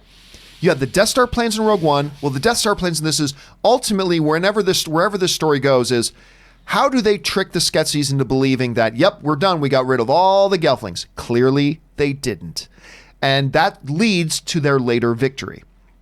So anyway, that's just some things to keep in mind. Excellent question, though. I want to know if they're going to make a movie about the many Bothans, John. Many Bothans died that for the second Death Star. Yeah, Rogue 2. Maybe that's a Disney Plus show. Maybe that's a Disney Plus show. All right, let's see. Mr. TJ Lynn writes, one of two. I have a theory why De Niro did not get SAG nomination, but that he probably can get an Oscar nomination. SAG has around 116,000 active members who nominate actors, but the Academy has only 7,000 members, and probably only 50% of them are from the acting branch. The assumption here is that the Academy actors unanimously feel he's one of the top 5, but that in a larger scale SAG, he doesn't make the cut because SAG members include TV actors who nominate film actors as well, probably similar to what happened to Affleck with the DGA. I don't know, because you got to remember, the actors branch of the Academy, they're the one. It's not the whole Academy that comes up with the nominees. The individual branches come up with the nominees, and then once the nominees are set, the entire Academy votes on the nominees. And the actors branch, they're the ones, and exclusively actors in the actors branch are the ones that will come up with the nominees. And pretty much all of them are SAG members. Now, you're right to point out, TJ, it's a very good observation that the voter base is a different size. And maybe with a slightly more concentration of the voter base in a 7,000 member Academy as opposed to 116,000 member union. By the way, I didn't know that was the number for SAG. I didn't know the number was that big. But the variation in the pool size could lead to a difference. It absolutely could. So that's not a bad observation. You just got to remember, though, it is still the actors branch who are going to be SAG members that come up with the nominees. Rob, we talked about this the other day, about the possibility of maybe De Niro. What are the chances? De Niro didn't get the nomination from the SAG. Can he still get one of the top 5 nominations for Best Lead Actor at the Academy Awards? Oh, I think absolutely, because people love Robert De Niro. You know, and we talked about earlier that I made the assumption, or maybe he didn't get a SAG nomination because people have seen him in this kind of a role many times before. But I don't think that's necessarily the case with the Academy. He's a beloved figure. He obviously turned in a tour de force performance in an epic movie, and I could absolutely see him getting an Academy Award nod for this film. All right. Next up, Film Boss writes, hey, stop taking Sundays off, you slacker. What kind of customer service is this? I hope your house hunting went even better than you and Ann had hoped. Star Wars premiered tonight. Yep, Star Wars premiered tonight. Ann and I did go and look at a house this weekend, and it might be the one. I don't know. We're going to have to wait and see. But yeah, ever since NFL started back up, I've been taking out, you guys know, I generally work 7 days a week. And I still work on Sundays, by the way, because Sunday at around 5 o'clock, I need to start the 2.5 hour process of putting together the show notes for the following day's show. So I'm still working on Sundays. I'm just not doing a video on Sundays, but I'm still working on Sundays. But yeah, while the NFL is going on, I don't do any videos on Sundays because I'm watching my football. Or in the case of this particular Sunday, Ann and I went to to Disneyland with some friends. Had a good time. A bunch of you guys came up and said hi while we were there. So thank you to all you guys who did. But yeah, I think you're probably going to see open mics return on Sunday. I don't know though. I'm kind of digging not having to do a video on Sundays. I'm kind of digging having one day off, so we'll have to wait and see. But yep, Star Wars premiere tonight. And again, I will put up my reaction both on my social media and on YouTube once I come out of that theater. So keep your eyes open. Film Boss also writes, spent my weekend reading and would like to recommend some books for you and your viewers. Bob Iger's Deal of a Lifetime. I got to get that on. I got to get the audio version of it because I know it's on Audible. I got to get that. Was surprisingly great. Ben Fritz's The Big Picture. I've not read that one. Hugely interesting dive into how the movie industry is changing cinema versus streaming. I've not heard. Rob, you're a big book guy. Are you familiar with this one? He's talking about The Big Picture. No, and I just hearing what it's about, I will read that. I mean, I love anything to do. I love reading books about the industry. By the way, Bob Iger's book's great. I got to get it. I got to get it and start listening to that damn thing. All right. Angela Palma writes, after watching Dr. Sleep, it reminded me of people that are capable of leaving their physical body and do astral projections. I was wondering if you believe in any of that. I do, since one of my uncles has the gift of doing that and knows a lot about it. I'll be honest with you. I think I'm one of these guys, Rob, who I definitely believe there is more to this world and reality than what we can see and touch and feel. That doesn't mean I believe in all of it, but I believe there is more. I believe there is more. I mean, I'm still somebody who I consider myself a theist. I still believe in more than what there is. That doesn't mean I believe in everything. Do I believe in ghosts? I'm not sure. Do I believe in astral projection? I'm not sure. But I don't necessarily write off just about anything. Just because there's something I can't see and touch and feel doesn't necessarily mean I don't believe in it. But so I would say this, Angela, I approach that with skepticism, but not hardcore disbelief. I approach it with skepticism, but not necessarily hardcore disbelief, because I just believe there's more to this world than I know. Colby Harris writes, I just saw that the Real Radio. I just saw that the Real Radio from the movie Radio passed away. I'm not familiar with this, Rob. Do you know what he's talking about? Yeah, it's a football thing. I didn't see Radio either, but I don't know if he was developmentally challenged or something. I know Cuba Gooding Jr. played him in the movie. I'm not familiar with it. But yes, he passed away. I think he was 73. Oh, okay. But I never saw the movie. What? Okay, look, give me a second here. I'm going to pull this up just so I know. Radio, IMDb. It is a 2003. Oh, I recognize this now. Ed Harris was in it. I recognize this now. Is it Cuba Gooding Jr.? Yes, and it is Cuba Gooding Jr. I don't believe I saw it either. So this came out 16 years ago. I don't believe that I saw it either. Okay, well, that's interesting. Thank you for sharing that, Colby. I appreciate that, man. That's sad to hear. All right, Jordan writes, I wasn't clear when I said Bong Joon-ho is a dark horse for director. He will be nominated for Parasite. What I meant was that he is a dark horse to win Best Director. Also, do you think if it wins Best Foreign Film, it will hurt the chances of a Best Picture win? No, absolutely not. You know what hurts its chances of winning is if it doesn't win Best Foreign Language Film. Because if it can't even win in a subcategory, then it has no business. Because if you look at it and say, oh, this other film was better than Parasite, then Parasite has no business being nominated for Best Picture. Not winning is what hurts its chances at winning. And again, I do not believe that he is a dark horse to win. I believe he is a legitimate contender to win. I'm not saying look, dark horse doesn't just mean anybody who's not the favorite. Dark horse means somebody who's not really in the conversation and could sneak in there, you know? I believe he is absolutely in the conversation. I think so too. I don't think he's the favorite to win, but I don't think there's anybody who's going to fall out of their seat with shock and surprise if they read his name out. Nope. So I don't think he's a dark horse at all. But Rob, as far as if it wins the Best Foreign Language Film, do you think that hurts its chances at the Best Picture win? Yes. I mean, I don't see. Yeah. I mean, if it wins, you mean if the movie wins Best Foreign Film? Yes. I think it'll win Best Foreign Film. I don't think it's going to win Best Picture. But do you think winning Best Foreign Film hurts its chances of winning Best Picture? I don't think hurts its chances, but I think people think of it as a foreign film anyway because it is. So I think that's what it's going to. That's the category it belongs in. Yeah. I mean, look, again, to me, if it loses in best. If you can't win your subcategory, because if it loses, then we got to ask, well, then how come it's nominated for Best Picture and the film that beat it in its own category isn't nominated for Best Picture? Yeah. That's what hurts its chances. If it doesn't even win its subcategory, and this should be a foregone conclusion, if you're in a subcategory, here's a great example. Well, Roma last year. Up. Yeah, Roma, Up. It was nominated for Best Picture. That should automatically make it a foregone conclusion that it's going to win the Academy Award for Best Animated Feature, because clearly the Academy already feels it is the best animated film if it's being nominated for Best Picture.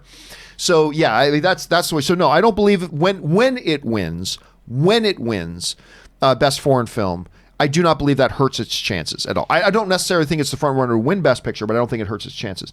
All right, next up, Ant Banks writes, in the recent Rise of Skywalker trailer with Kylo meeting Palpatine, it looks like statues of previous Sith Lords where Kylo is walking through. I pointed that out, man. Not just where he's walking through, but also when he's being levitated down on that platform. You can see a couple of the big statues, very Lord of the Rings-esque statues in the background, and who they are specifically, I've got some theories, but we don't know, but I believe that is absolutely some kind of dark Sith temple. Rob, did you have any theories there? No, I mean, it looks like, just like you said, some dark Sith temple, and I think that's when we're going to touch on the EU and things we've heard about before and all the different pantheons of Sith Lords. I mean, I don't think he's going to walk by and there's going to have name plaques in front of each one of those.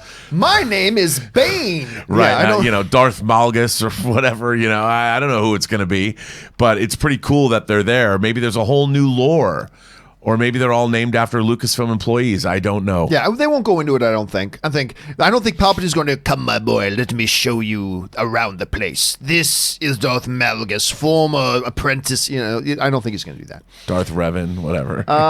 Let's see. Orange Hand writes, have you noticed rich people in films always place their fragile antiques in conspicuous spots where someone will accidentally bump and knock them over?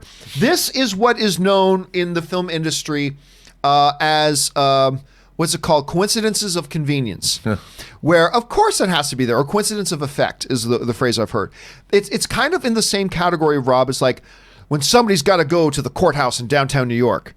Where do they pull up? Right in front of the building. There's an open parking spot right in front of the building. They just pull on up and walk on in. Coincidence of effect.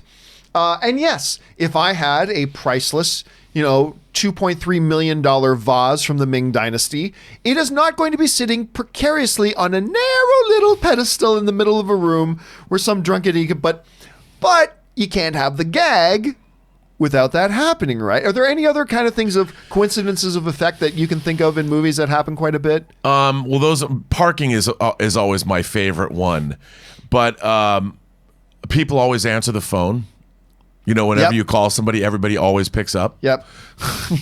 Just always half the time I call people, they don't pick up. But you got to do those. Those are storytelling shortcuts. Yes. If you start looking at older movies, they don't have rear view windows, rear view mirrors. Yeah, because the camera's got to be able to see into the car properly. Yeah. Coincidence of effect. All right. Random dude from Quebec writes, before going into the Rise of Skywalker premiere, I was wondering, what do you think of Daisy Ridley as an actress? Ooh. Tell you what. We still don't have a really large sample size. Right. I was not a big fan of Murder on the Orient Express, but I liked her in Murder on the Orient Express. I liked her quite a bit in that.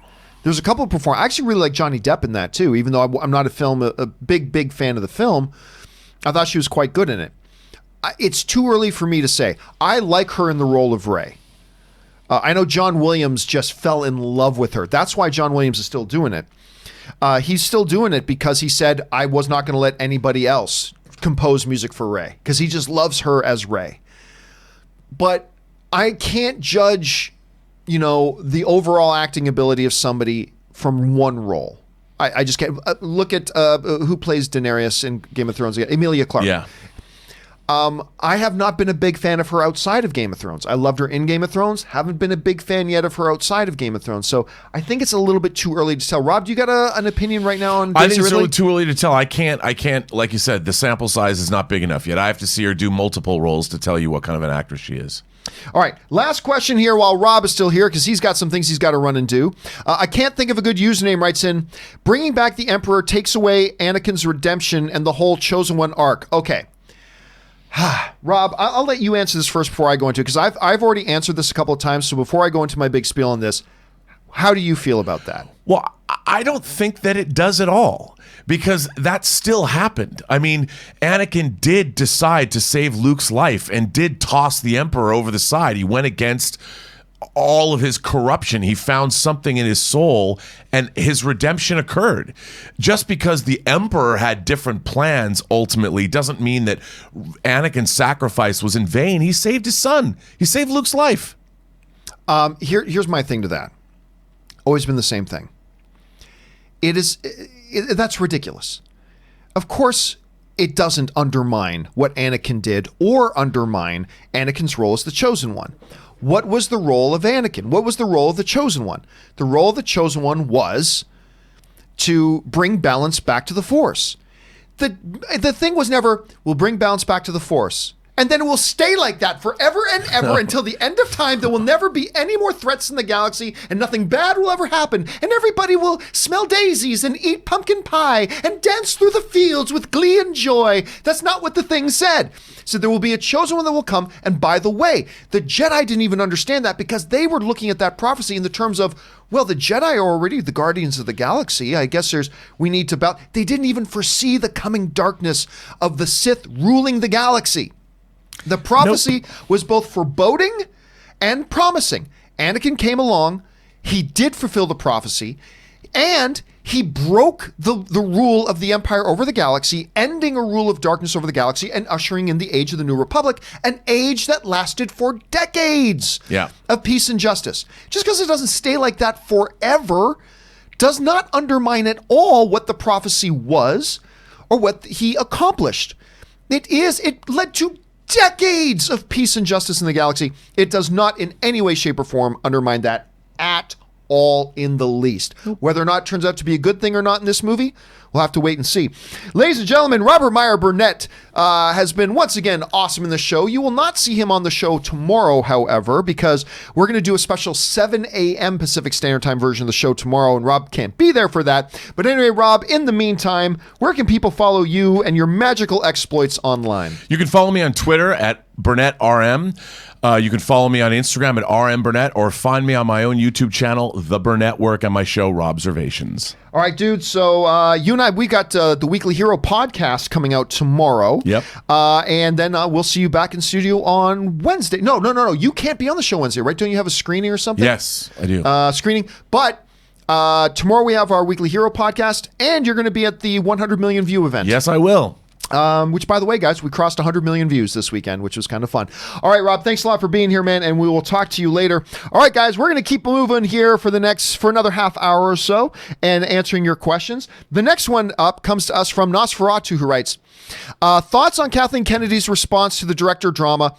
I mean, she said pretty much exactly what we expected her to say. It's tough to get on the same page and blah, blah, blah. I don't think she should have even addressed it. Look, everybody knows my biggest criticism with Kathleen Kennedy has been her inability to effectively choose the right directors, vet them, and make 100% sure she's on the same page with them, and then 100% sure that they're on the same pages with her before announcing them as directors and setting them loose. That has been her, in my opinion, her biggest failure there.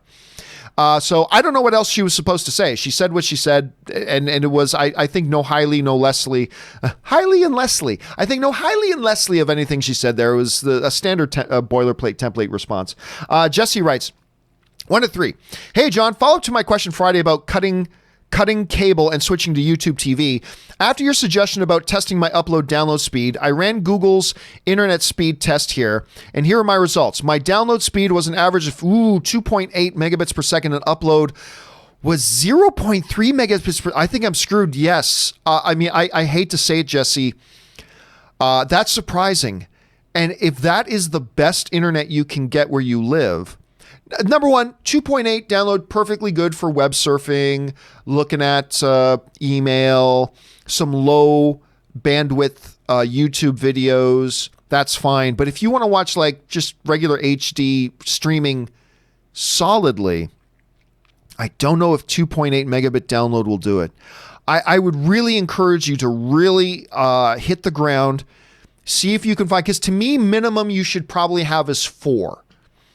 You might be able to get away with 2.8, and it might just downscale to standard definition. You might be able to get away with that at 2.8. I think minimum you got to look for is 4 megabit down. So, and man, you should definitely see if you can find something that's better than 0.36 up. I would hit the concrete and see if you can find another option for that. I mean, and maybe another option isn't available, but if that's the case, Jesse, then going back to your previous problem about you're thinking you're going to have to keep cable, even though it's way more expensive than just getting like a YouTube TV or something, you might be in that scenario. I would say this, though. Compression has changed over the last couple of years. If you can watch the John Campea Show live, and you can watch it at 1080, then you might be able to get away with YouTube TV at your download speed. I don't know for sure. I don't think you can, but if you can watch this video at, say, 1080, if YouTube's compression rate has gotten that good, then you might be able to get away with it. Here's what I would suggest. I believe YouTube TV, I could be wrong, but I believe they offer a 1-month free trial. I would say sign up for their 1-month free trial for YouTube TV and test it out. And if it works for you, great. If not, you might be stuck. So I'd say get YouTube TV, test it for a month, see if your download speed will work for it. I suspect it won't, but maybe it does. And if it does, you might be good. So I'd say give it a try, man. I hope for the best for you, Jesse. I really, really do. If not, I hope you're able to get something. Like a better internet service provider at that point. At least I'll keep my fingers crossed for you, buddy. All right. James Rell writes, the real ending of episode 9, Tatooine, Twin Sunset, Anakin. I still don't like sand. Luke, it's completely coarse. Leia, definitely rough. Rey, yet it's like the Force. Kylo, it surrounds us. Qui-Gon penetrates us. Han binds the galaxy together. Yoda, be with you at will. Obi-Wan always. Fade out with yub nub dum bum. Bum bum ba bum bum bum bum ba da ba ba ba ba ba ba ba. Anyway, the true ending of Return of the Jedi, ladies and gentlemen. I listen. The funny thing here, James, is that I don't doubt there could be some sort of, much like the end of Return of the Jedi, with all the heroes standing together, looking out on the celebration. There could be an end where all the heroes standing, and maybe even Luke's in there, whatever, looking out on a grateful galaxy. I still don't think Kylo will be one of them. At least I hope not. It all depends on the execution. Like, I don't want Kylo to be redeemed. I think they've gone way beyond that with their narrative. But again, it's all about execution. If they do redeem him and it's done really well, I can accept that. We'll have to wait and see. But I'm telling you what, James, it would make my heart happy, brother. It would totally make my heart happy if Yub-Nub ended. They won't, of course it won't. But if they ended this trilogy with Yub-Nub, I'll be a happy man, my friend. I will be a happy man. All right, Benny95 writes, hey, John, I believe that revealing Palpatine has been behind the twisting of Kylo's mind, leading to a redemption, as it now pushes blame onto Sidious being behind all of his evil acts. Perhaps Kylo is the one to bring Palps down out of rage for all he's done. Okay, look, I've addressed this before, and I'll say it again. It certainly does change our perception of things, right? But here's the thing. Let's say it's Palpatine that manipulated Kylo. What has changed? Nothing. Because our understanding before was that here was our understanding before. A dark force user manipulated and influenced Ben Solo into turning to the dark side and embracing the moniker of Kylo Ren, Master of the Knights of Ren. Okay. Well, what if it was not Snoke? What if it was Palpatine? Then theoretically nothing's changed. It's still a dark user of the Force has manipulated and influenced young Ben Solo into taking up the moniker of Kylo Ren. It's still the exact same thing, right? It's just that before, we thought it was that dark side user who was manipulating and influencing Kylo Ren. But now we find out it's that dark side user. So, I don't know. But it does change our perception a little bit. It's at the end of the day, though. Here's the thing. At the end of the day, narratively, you can have manipulations and influences. You make choices. And throughout this franchise so far, Kylo Ren has consistently made his choices. His choice to kill his father. His choice to try to kill his mother in the base on Crate and everybody else in there with her. So he can be influenced, but at the end of the day, he has made his choices. Every villain has had bad influences in their life. Does that excuse their choices and their evil choices? I don't know. But again, it comes down to our perception. If they execute this story in such a way that it makes it appear that Kylo had no choice, he never had to make a decision or a choice, he was actually mind controlled or something like that, it might change our perception, but we'll have to wait and see. Because on its surface, it doesn't change the fact that a Dark Force user manipulated Kylo. Oh, what if it wasn't Snoke and it was Palpatine? Still the same thing. A Dark Force user was manipulating him, but he still made his choices. So, I don't know. It's all going to be about how they execute in the movie, and then we'll see. I'll let you guys know how it worked out for me later tonight. I won't give away any spoilers, obviously, but I'll just let you know in general how I felt about the movie. All right, Jay Master writes, Frozen 2 hit $1 billion this past weekend. Yes, it did. It's now Disney's 6th film to join the $1 billion club this year. Just this year. Happy holidays to the John Campea Show crew. Thank you so much. It is crazy. Like, we all knew Frozen 2 was going to hit $1 billion. Hit it really quick, though. Hit it real fast. And now they're going to get Star Wars, and Star Wars is going to become their 7th billion-dollar film of 2019, which is crazy. Now, some of you might be going, but wait, it's not going to make $1 billion in its first 2 weeks. It doesn't matter. The date a movie is released is the year that it counts towards. So even if Star Wars, The Rise of Skywalker, opened on December 31st, but it doesn't cross $1 billion till February 5th, it doesn't matter. It's still a 2019 film. That's when it counts. So yeah, it looks like Disney's moving towards $7 billion films in 1 year. It's crazy. Crazy. Murray Reich writes, will The Rise of Skywalker spoiler discussion be on Sunday or on Dark Side, Light Side? Oh, it'll be on Sunday. It'll be on Sunday. And listen, there is a possibility. I don't like this. I hope I don't have to do this. There's a possibility I may need to go out of town that Sunday. And if that happens, then the spoiler discussion might be Saturday night. And I don't want to do it Saturday night. I still feel like that's a little bit early. I know everybody rushes out to do their spoiler discussions right away. I like to give the audience a couple of days to see it first. That's just me. But circumstances might dictate that I have to do it on Saturday. But I'm aiming for Sunday, and I think it's still going to be Sunday, so that's when I'm aiming for. And then we'll talk a lot about it as well, obviously, on Dark Side, Light Side that Tuesday as well. Okay. Where are we at here? That was Murray. All right. Ivan Gonzalez writes, hey, John. I just got back on the Blacklist. Oh, yeah. I can't believe I ever stopped watching because, dude, there are too many good shows coming out and I can't keep up. But the last couple of episodes from season 5 are amazing. James Spader, I can't get enough of him. Yeah, I'm liking this season too. I really am. And I'll be honest, I wasn't really thrilled with the whole storyline. I won't give any spoilers away for those of you who aren't caught up. I wasn't really thrilled. I liked last season, I did, but I didn't really like that underlying storyline about who he was and all that kind of stuff. But the way they've handled it this year, and I still think there's more to be learned. I still think there's more mystery to be learned here. But I got to tell you, Ivan, I'm back on it too in a big way. And I like the new cast member. I can't remember the actress's name, but the Asian girl. I like that new cast member. I kind of like the way they're going with it. So yeah, this has been a really good show. I don't know that at the end of the day, Blacklist is ever going to be like one of my top 10 television shows of all time. It's not going to be. But this has been a show that I've consistently pretty much enjoyed ever since season 1 of it. So Yay, Blacklist. I'm glad you're back on it, Ivan. Okay, Chris Shobris writes, my top 10 films of all time. Number 10, Misery. That's a damn good film, man. Number 9, Django Unchained. Number 8, Life of Pi.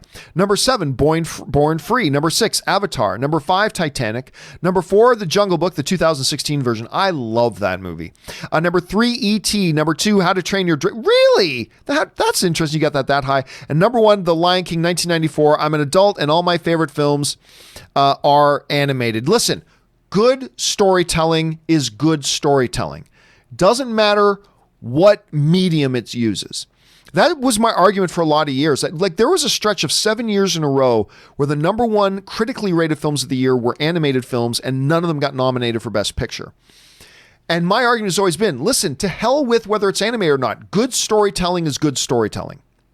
And yeah, The Lion King, by the way, is my number 1 all-time favorite animated film, that 1994 version. I don't think it's not in my all-time top 10 list, but it is my number 1 all-time animated film. Another nice diverse thing too. You got Misery, Lion King, Life of Pi with How to Train Your Dragon. Really nice mixture there, Chris. I like your list a lot, man. Thanks for sending it in. All right, Ivan Gonzalez writes, oh, and I almost forgot to say congrats. Holy crap. Ivan sends in a really generous super chat. Thank you. Thank you very much for sending in such a large tip, man. Thank you for supporting the channel on that level, man. That's shaking. Thank you. I appreciate that, man. So does everybody here. I almost forgot to say congrats on 100 million views, John. I hope to see 1 billion views soon. Love the show and everyone on it. Can't wait to see the things in store for your channel. Grows bigger and bigger. Keep on bringing the filthy. And yes, actually, and we got these. I sent out a couple of these the other day. The John Campea 100 million views shirt. Sent this out to a few people the other day. I think we're going to send out a few more to some people. I just picked a couple people at random from who had sent in tips and just sent out those shirts, and probably send out a couple more of those. So thank you to everybody again. We did cross 100 million views this weekend, something I never thought we would do. We have our 100 million view event tomorrow night here in Burbank, and we are going to record. It's not going to be live streamed, but we are going to record it. It's cheap recording, but we're going to record it and put it up on the channel later so you guys can see it at that time as well. So thank you again, Ivan. I really, really appreciate that, man. And thanks for being along for the ride with us. I appreciate that, brother. All right. Next up, Basil writes, trivia. The last recorded case of someone dying from laughter was 1989. Oli Bentzen's heartbeat rose to over 250 beats per minute due to laughing while watching A Fish Called Wanda, leading to a heart attack. Is that true? If that's crazy. And by the way, A Fish Called Wanda is one of the greatest comedies of all time. Ken is coming to kill me. I love Fish Called Wanda so deeply and passionately. That movie is freaking hilarious. But actually, that is you put that on your poster. You put that on the Blu-ray cover of Fish Called Wanda.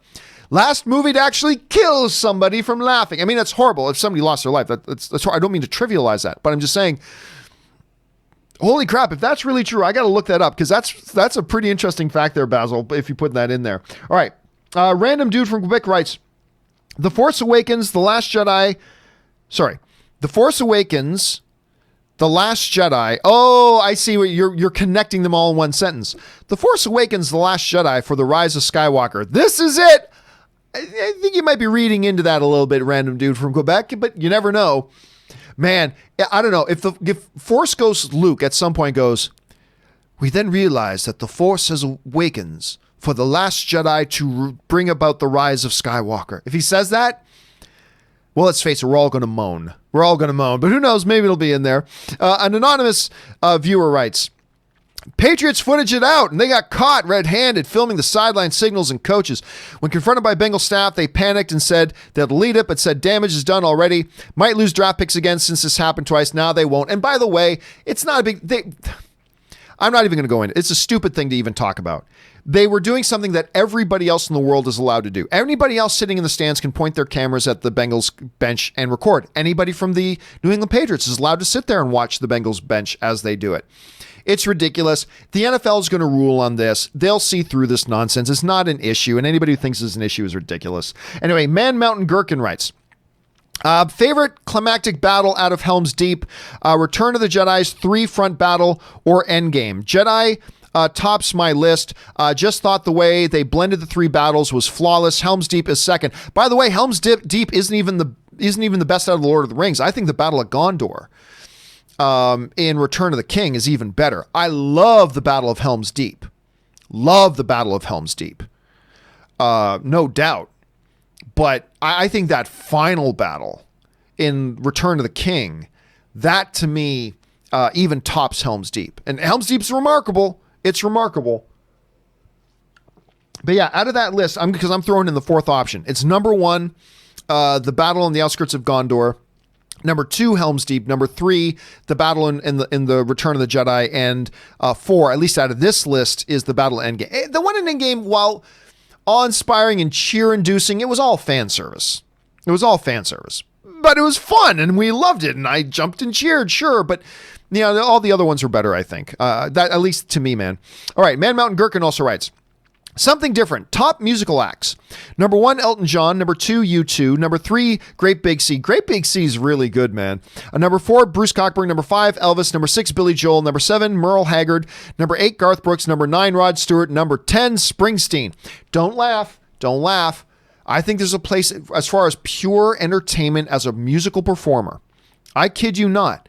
If you have not been, this is going to sound like a joke, if you have not been to a live Weird Al Yankovic show, and I'm being serious, if you have not been to a live Weird Al Yankovic show, he puts on a ridiculously entertaining show. He really, really does. It might be one, Man Mountain Gherkin, that you might want to consider. Might be one you want. I know everybody thinks I'm joking, but I'm being serious, dude. His live shows, I've been to 3 of Weird Al Yankovic's live shows, and his live shows are stupidly entertaining. Best live concert I've ever been to is probably still Angel Stadium in Anaheim, California with U2 for their Joshua Tree tour. That was kind of sick, amazing. But, the Joshua Tree tour was in LA, but the one at Anaheim that I went to about 5 years ago was probably the best live concert I've ever been to. All right, Harry Mudd writes, watch the finale of Watchmen today, and wow, what a finale. It was a perfect way to wrap up the story, tie up all the threads, and even show how to continue the story should Lindelof choose to do so. I'll tell you what, Harry, I haven't watched it yet myself, because I always watch Watchmen on Monday afternoons. Rob hated it. And I've been getting messages on Twitter from people, as other people, I haven't seen it yet myself. They said they hate it too. And I told Rob, I say, you know what? I'm not worried about spoilers, Rob. Tell me. Don't anybody send in spoilers because a lot of people don't want to read it. And Rob told me what happened, and I went, that does sound dumb. Now, it's all in the execution. I still got to watch it for myself. But I'll tell you, Rob has been loving this Watchmen series. He loves it. He absolutely hated the finale. It's hard to stick the landing. So I'll see it for myself and I see where I go. Thank you for throwing in your 2 cents worth on that, though, Harry. I appreciate it, man. Lawrence Reed writes, odds that Palpatine cloned a Force-sensitive person to train them in the dark side and Rey is the one that got away. I mean, that's been a theory that's gone around. I don't know. Maybe, maybe not. I haven't really been playing the speculation game because I don't want to fall into the same toxic tar pits that I do and you do and a lot of us do, which is write the movie in our own heads first, and then when the movie does something different than what we wrote in our head, we get all mad. I don't want to do that, so I've been trying to stay out of the speculation game for that for a long time. But listen, the moment we saw that dark Rey vision, whether it's a vision, whether it's a real person, whether it's a clone, whether it's a nightmare, whatever it is, it sparked a lot of thoughts about that could be one of the things. That is one of the possibilities. Whether it turns out to be the case, don't know. I'll find out in 11 hours from now. I'll be walking out of the movie.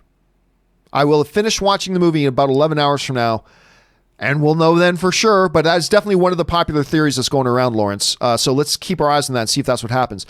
SK writes, I know you love Star Wars 4 through 6, but do you actually think they're better than Lord of the Rings trilogy in terms of filmmaking quality?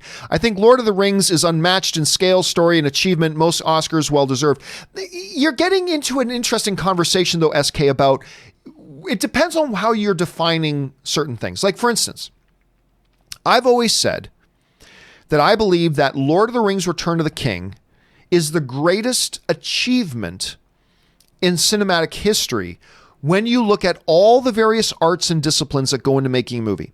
Cinematography, costuming, writing, design, screenplay, directing, costuming, makeup, blah, blah, blah, blah, blah, story. When you look at all the different arts and disciplines that go into making a movie, there has never been a movie that has accomplished as much as what Lord of the Rings Return of the King did. It was a staggering, monumental achievement in filmmaking. And it was nominated for 11 Academy Awards, and it swept. It won every single Academy Award that it was nominated for. No film in cinematic history has ever won more Academy Awards than Lord of the Rings Return of the King did. No film has ever won more. Two others won as many, but no film has ever won more than that film did. It is the greatest achievement, I believe, in as far as the arts of making movies in cinematic history. I still prefer Star Wars. But I prefer Star Wars for different reasons. Star Wars changed. It didn't just change. When you talk to directors, Star Wars didn't just change a genre. Star Wars changed cinema.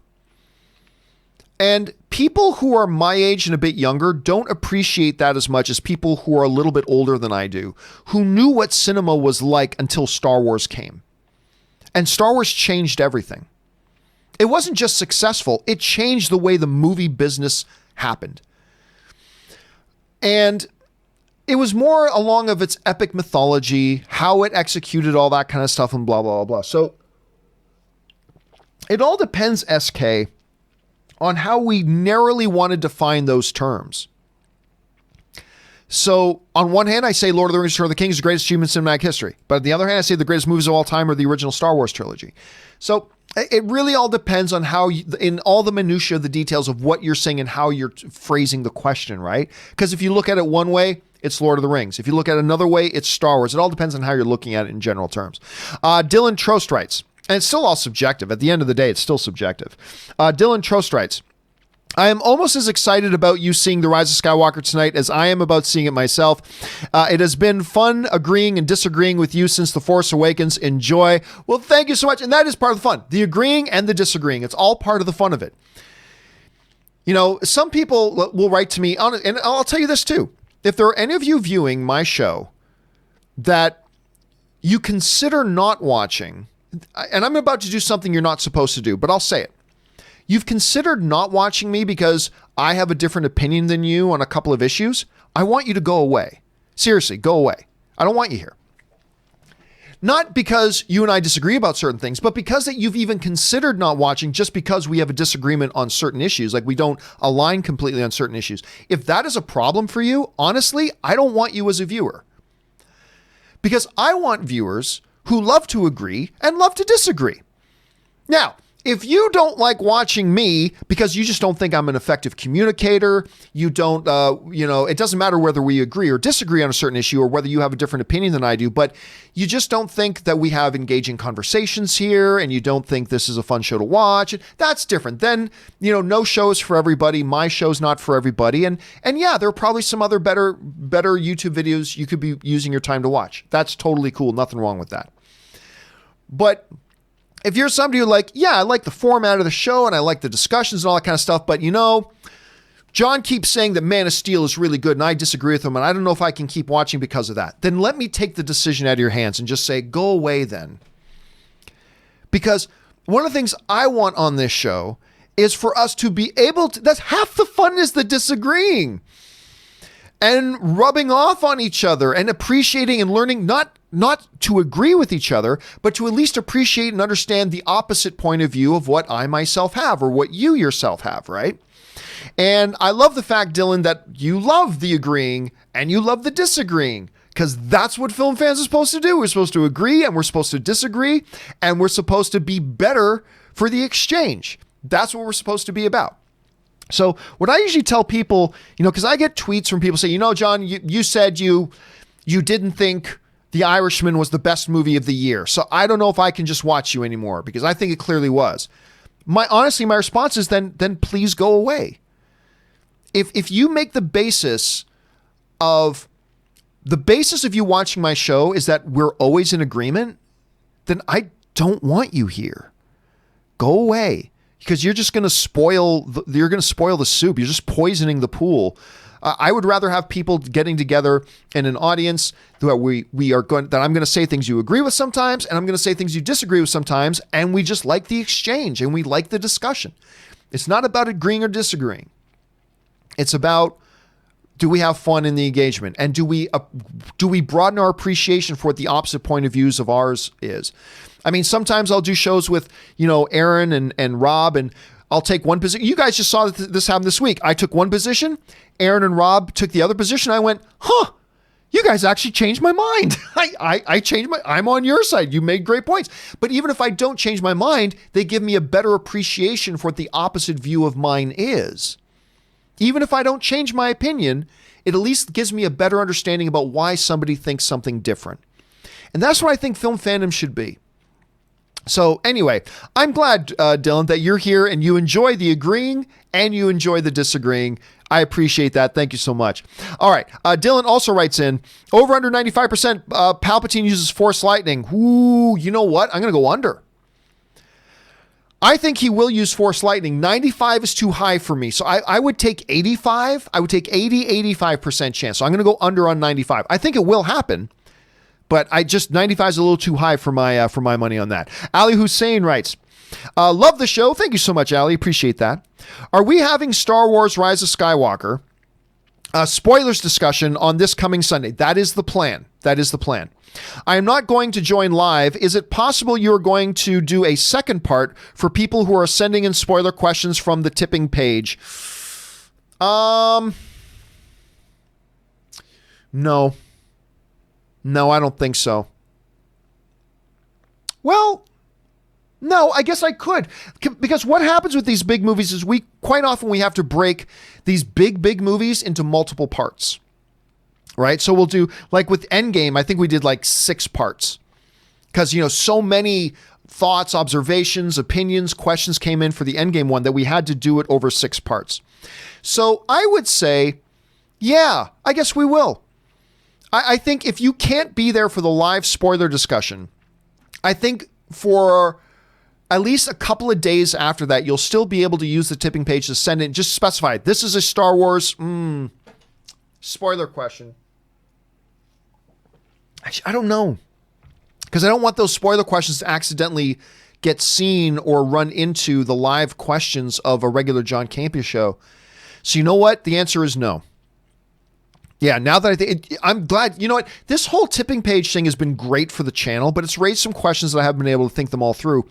But yeah, Ali, I got to say that no, we will not be taking, we'll take all the questions that get sent out on Sunday, and then we'll answer those in as many parts as we need to do, but I won't be taking more questions because I cannot risk those questions getting intermingled with and being seen on the John Campea show for people who don't want to see spoilers. So I'm going to say no, we're going to do the spoiler discussion on Sunday. We'll answer all the questions that get sent in as many parts as we need to, but I won't be taking more spoiler questions after Sunday. No new questions will allow to be submitted after Sunday. So it's a great thing. That's something I hadn't thought about before. See, there's a lot of new stuff here that I'm still trying to adjust to. That's something I should have thought of already, and I didn't. So thank you for bringing that up, Ali. I appreciate that. All right. The box office artist. It's one of my favorite dudes. James, the box office artist. Oh, sends in a 50. Thank you so much, man, for the support on that level. Listen, guys, for those of you who do not know who James is this infuriatingly talented dude. And he's got a YouTube channel called The Box Office Artist. And it's exactly what it is. He does art of movies. And he does these videos where they're time-lapse videos where you can see him drawing these epic, amazing movie things. He's absolutely ridiculously talented. Ann and I have had a chance to meet him before. He is basically, it's like Arrow's, Oliver's children from the future come back. He's basically like 20 years from now or 30 years from now, the child Ann and I have come back to the present because he is Filipino Canadian. And he's ridiculously talented, really, really good, has some really, really fun stuff. You should go check out his channel. Actually, his channel is like 1 million subscribers now, which is absolutely stupid. And like I said, he's infuriatingly talented, and you should really check out his page because he's got some really good stuff on there. Anyway, James, the box office artist, writes in, 3 years ago, I quit my job to do what I love. Good on you, man. You got the talent to do it. I made an 8.5 by 11-foot Star Wars mural for Disney. I saw this, which you can see at the Regal live in LA, at the Dolby Soho and at the Dolby Soho in New Jersey. You were a huge inspiration for me to follow my dreams. What are your favorite? Well, first of all, then what are your favorite movie posters of all time? First of all, James, that's incredibly honoring that you would say that, because you've got a fabulous channel, man, seriously, and it's incredibly honoring that you would say that, and I count myself blessed. Thank you, man. I will answer this question in its own standalone video because it's $50 or more. I'll give more posters, but I will tell you honestly that my number one, let me see if I can pull it up here too. Hold on a second. Let me see if I can pull it up. And get the one in particular. I will show you my all-time favorite movie poster. And let me bring this up here. It's going to be small at first, but I'll expand it. Give me a second here. Okay. So my all-time favorite movie poster is one particular poster from Shawshank Redemption. And that poster is this one. This, I believe. Now, I love while I don't love the special editions of Star Wars, I love the special edition posters. I love the Matrix poster. I'll go into other posters when I answer your question on its own video, James. But honestly, this is my all-time favorite movie poster. And the reason this is my all-time favorite movie poster is I have a particular love of posters that capture the spirit of the movie in one frame. When the spirit of an entire story can be captured in one captured in time solitary frame that can make me feel something and all that kind of stuff, those to me are the really special posters. And Andy Dufresne crying out to the heavens, feeling the rain pour down on him, for the first time in decades, embracing freedom. And the hope is the theme of this movie. This is a frame of imagery and of art that communicates hope and the feel of what that movie is all about in one single solitary frame. And that's why this movie poster is my favorite of all time. Now, there are other posters for Shawshank Redemption. This one's small. Let me see if I can boost this up here. This one, very Star Wars, very Star Wars-y kind of one for sure. Then there's this other one that is also. Well, you guys have seen the other one. Actually, let me just bring this up over here for a second. This one that you see right above my head here, that's kind of the classic one that blends in floating head with the main Hope image. But yeah, man, this one to me, that's the one. This is the one. Just because it speaks to me. This image speaks to my soul when I look at it. And that's it to me. So listen, James, I will do a video, a standalone video based on your question because you sent in $50. So thank you for that.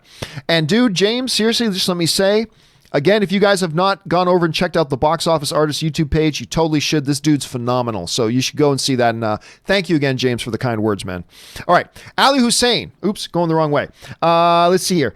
Rafael call sign El Guapo writes, Top Gun Maverick looks exciting, but also quite similar to Top Gun. We talked about that a little bit earlier.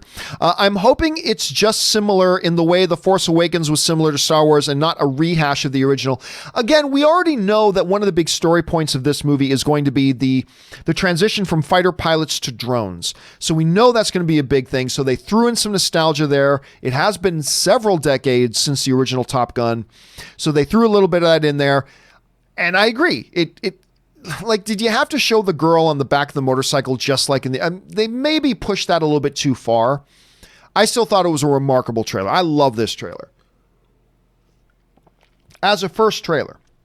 But I believe as more trailers come out and we get a sense of what the story is, I think that's when it's going to start to differentiate itself from the original Top Gun. So I think we're good there. All right, Robert Perez writes, I know it's not...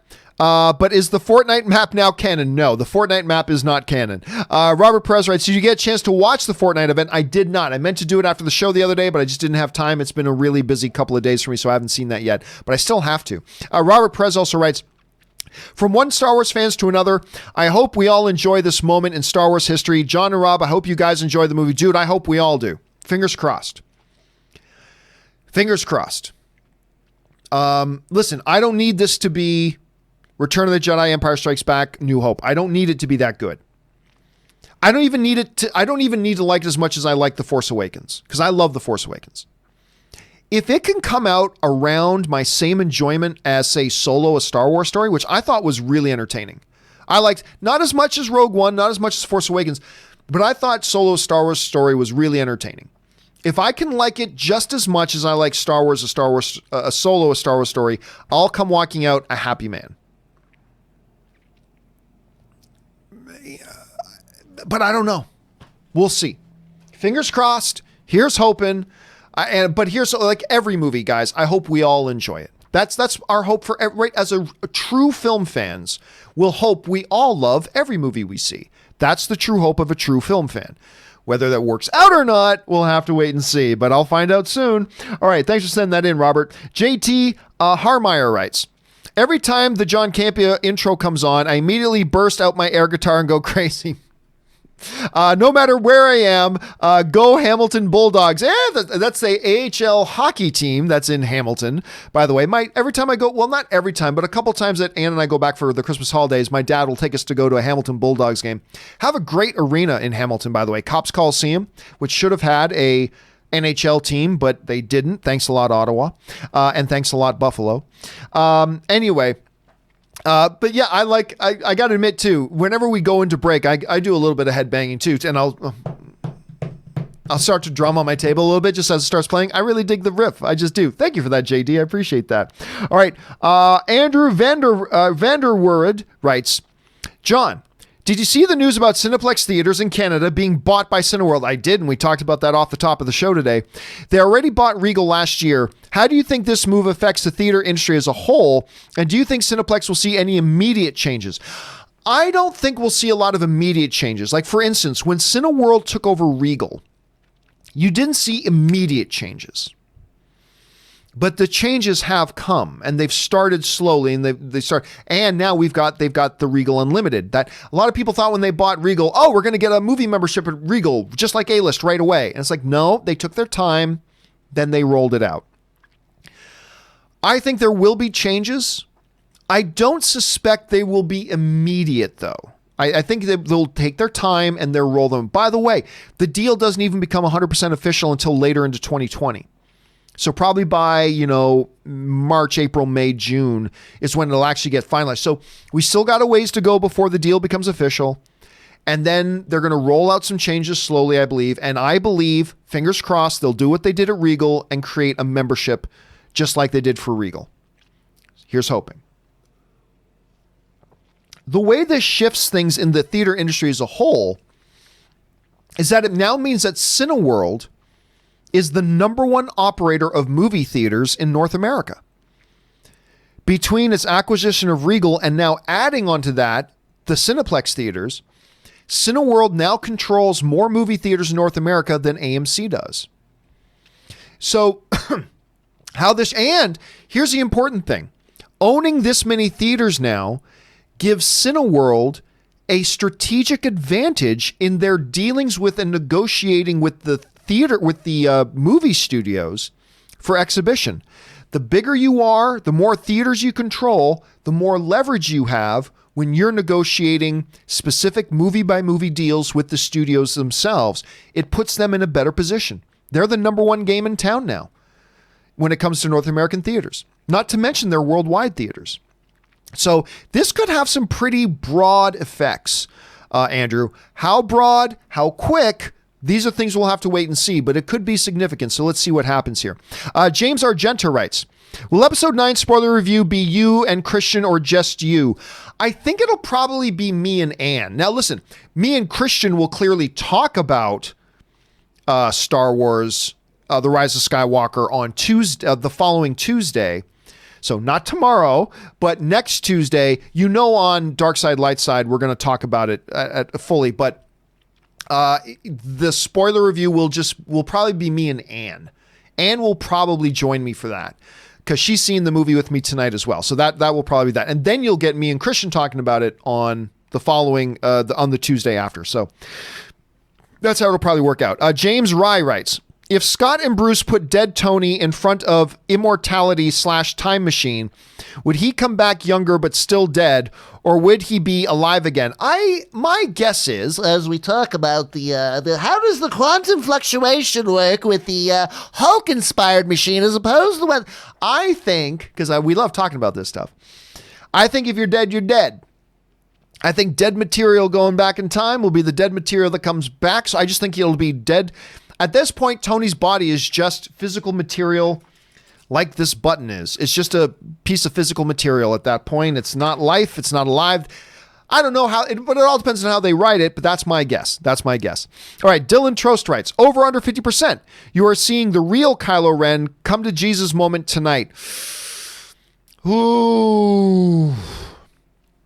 Under 50%. But I'm telling you, it's a lot closer to 50% than it was before that last trailer.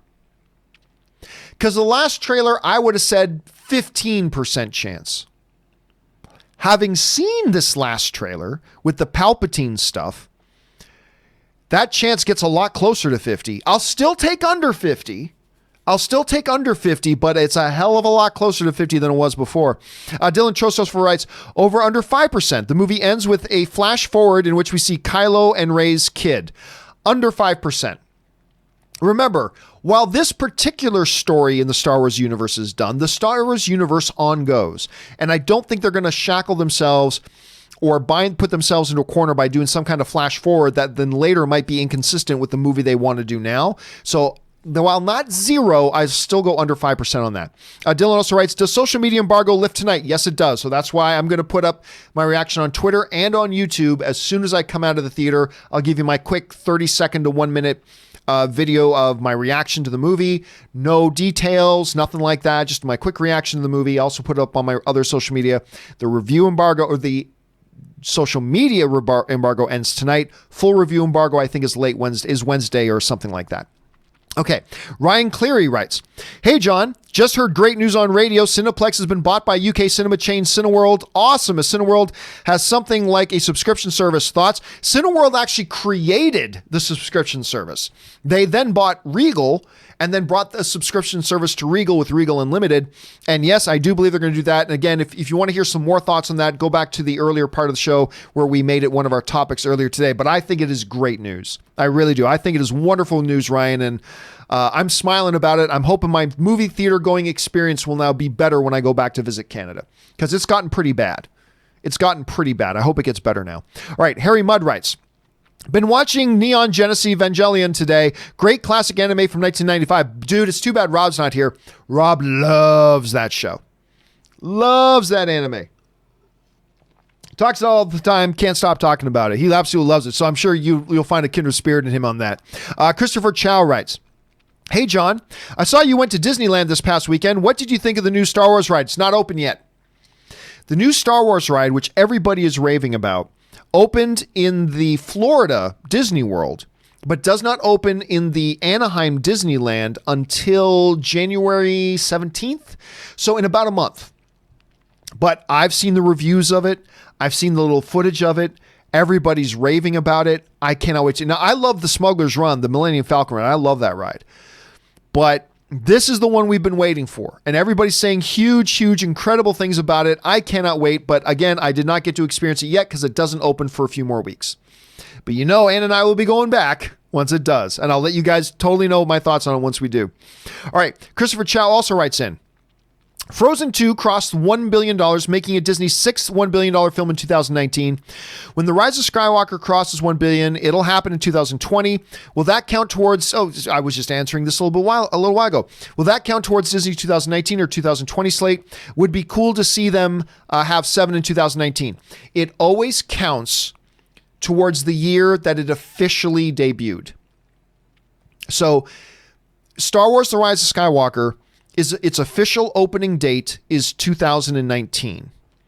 So even though it won't cross $1 billion until into 2020, it is a 2019 film, which means whatever its box office total ends up being counts as a 2019 film.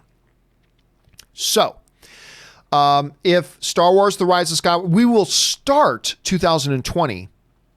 We will start 2020 with Disney having $6 billion films in 2019. But by the time we get to February of 2020, that 2019 total will go up to 7. So yes, The Rise of Skywalker box office total counts towards 2019's total because that is when the film officially opened. So the movie is officially a 2019 film. That is how it's counted. And that is the way it should be counted. Anyway, that Norwegian guy writes, there's been a lot of talks on leaks on Reddit. That's why I don't go there. And I wanted to ask who in their right mind would risk their job leaking episode 9 full plot. Same guy who also leaked episode 7 plot leaks were all true. No, that's the thing. Everybody goes around and says, everybody forgets everything. There were a million leaks about episode 7 that were totally not true. And some of them were. I have always said from the beginning, with all the leaks coming out about episode 9, I've always said, I totally believe there's going to be a portion of them are real and a whole bunch of them won't be real. That's going to be the mixture. But you got to remember, we live in an era now where thousands of people work on a film, and I don't have my phone beside me, but let's just pretend this remote control is a cell phone. We now live in an era where there are thousands of people work on a movie, and every single one of them carries in their pocket a global audiovisual telecommunications device, pretending this is a phone. And you're going to get some, that's why we had some leaks for Endgame, and that's why we have leaks for Star, because these are movies that are highly, highly, highly anticipated, and everybody wants to know, and there are thousands of people that get exposure to this, that, or the other thing, and then some leaks get out. It happens. The surprise is not that leaks happen. The surprise is that more don't happen. That's always been the thing. So again, a lot of BS out there with them, but some of them are going to be legit because there are thousands of people who have worked on this movie to one degree or another who have global audiovisual telecommunication devices in their pocket. So it's not that big of a surprising, but that's why I avoid all that stuff. But again, yeah, they are taking their lives in their hands when they do it, because if they ever do get caught, and some people do get caught, whenever they do get caught, they're going to end up in prison. I mean, so it's a risk. Anyway, Harry Mudd writes, watched The Joker again yesterday and enjoyed it thoroughly. That came to no surprise that I would. Yeah, I really enjoyed. I was expecting Joker to be really good. I liked it more than I thought I would. Now, it's not in my top 5 of the year. It is, however, still tied for number 6 for me. It's in my top 6 right now. I love this movie. Again, I was expecting it to be good. Wasn't quite ready for how good I thought it was. It was a really excellent film and will most likely get a nomination for Best Film at the Academy Awards, which will make it 2 years in a row that a comic book-based movie is going to get a nomination for Best Picture. It's the evolution of the Oscars, ladies and gentlemen. Here for Chris Carr says, Wedge Antilles is my King Theoden. There you go. I love Wedge. Wedge, the only guy there who's there for the battle of both Death Stars. Corey O writes, John, I've started watching all the Star Wars in preparation for Episode 9. Normally, I would watch them in order of release, but just for fun, this time I'm watching them in chronological order. I just finished Episode 3, so should I watch Solo or Rogue One next? Happy holidays. Well, again, I'm always a watch it in order of release guy. That's always been my order to watch things in. Solo happens, if you're watching chronological, then Solo does come before Rogue One. Quite a bit before Rogue One. So if that's your goal, to watch them in chronological order, then Solo is the next one to watch. And I think you're going to like these next two. Like, well, you've already seen them once, obviously, but I really like Solo and Rogue One. Rogue One more than Solo, but if you're trying to go chronological, that's the way you got to watch it.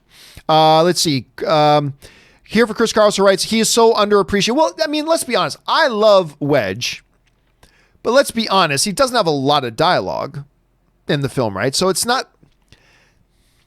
But he is super important, especially when you go into some of the EU stuff, like with the X-Wing series, with the Rogue Squadron series of novels in the EU and all that kind of stuff. And he's in the newest Star Wars novel as well. He's featured as what's his name, stepdad. Why am I forgetting the name of the pilot in The Force Awakens? Anyway, I can't remember the pilot's name off the top of my head. But anyway, so yeah, he's back. And Dennis Lawson apparently is going to be in this film, so...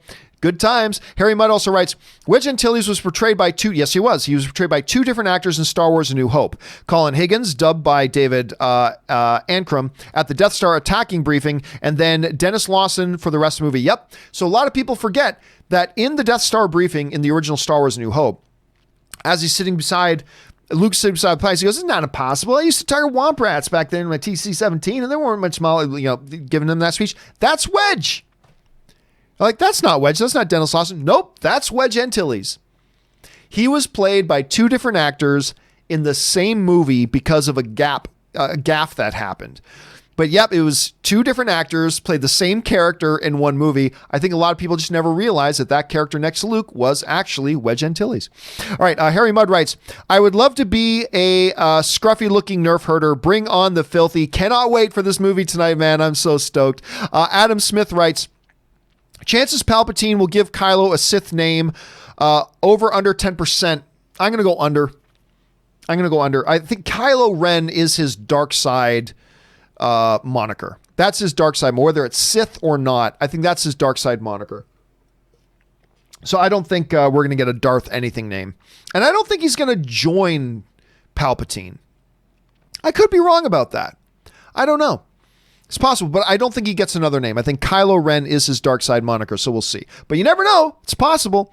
So I'll go under 10, but I wouldn't go under 3. So it's possible.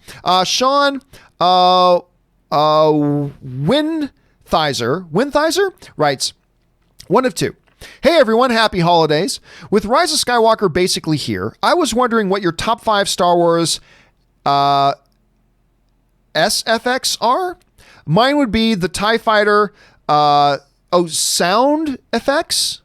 Mine would be the TIE Fighter, seismic bomb in the Attack of the Clones, lightsaber, spin, Imperial alarm siren, and the pod races. Well, yeah, you gotta go, honestly, even more.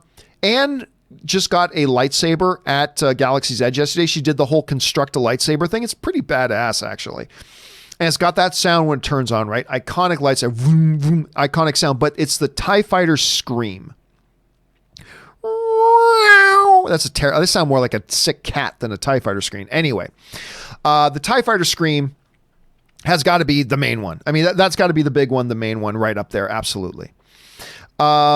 Seismic bomb is great. That's actually a wicked sound effect. That is great. You also got, you know what I also take in is the little, it's an Imperial little box droid that rolls around, and it's got that little sound. You know that one? When I hear that sound, I instantly get taken to Star Wars. I instantly get transported into a Star Wars in my head when I hear that little sound. Those are some really good ones. Then that the Death Star alarm sound, that's great. They use that in Rogue One as well. Pod racers, listen, the sound design of the pod race scene in the Force, or in Phantom Menace. Why did I freeze on that for a second?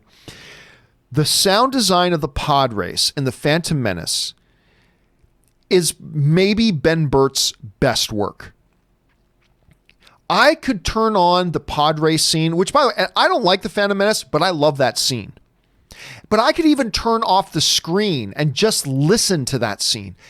It is audibly one of the most brilliantly sound designed scenes ever in cinema. It's remarkable. So as much as we talk a lot about the visual effects in a lot of Star Wars, the sound in Star Wars movies have always been really, really great too. I like that list, Sean. Thanks for bringing that up, man. All right. Groovy Don't Play writes, what are your favorite bad movies? Alone in the Dark. Well, my favorite, look, it's easy. For those who watch me for any period of time, you know I'm going to say Vanilla Ice is Cool as Ice is the greatest bad movie of all time. And it's always fun getting together and watching that with some friends. Harry Mudd writes, I've always loved Jennifer Connelly, all since Labyrinth and Once Upon a Time in America. I mean, what's there not to love about Jennifer Connelly? She's not just a ridiculously gifted actress and one of the most beautiful women of all time. She's married to Paul. Why am I freezing on Paul's last name? The guy who plays Vision.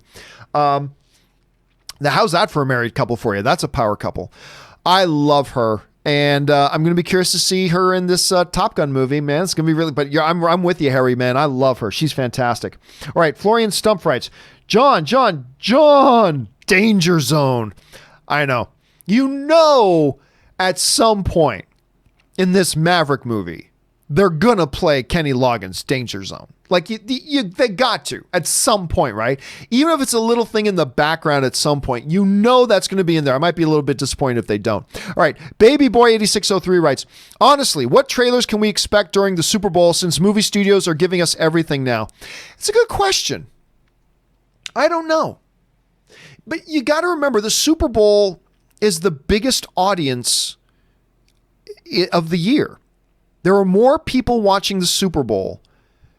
There are more eyeballs on that one event than anything else in television. So if you want to drop a trailer to make a big impact, that's where you do it. It's super expensive, though. That's the problem.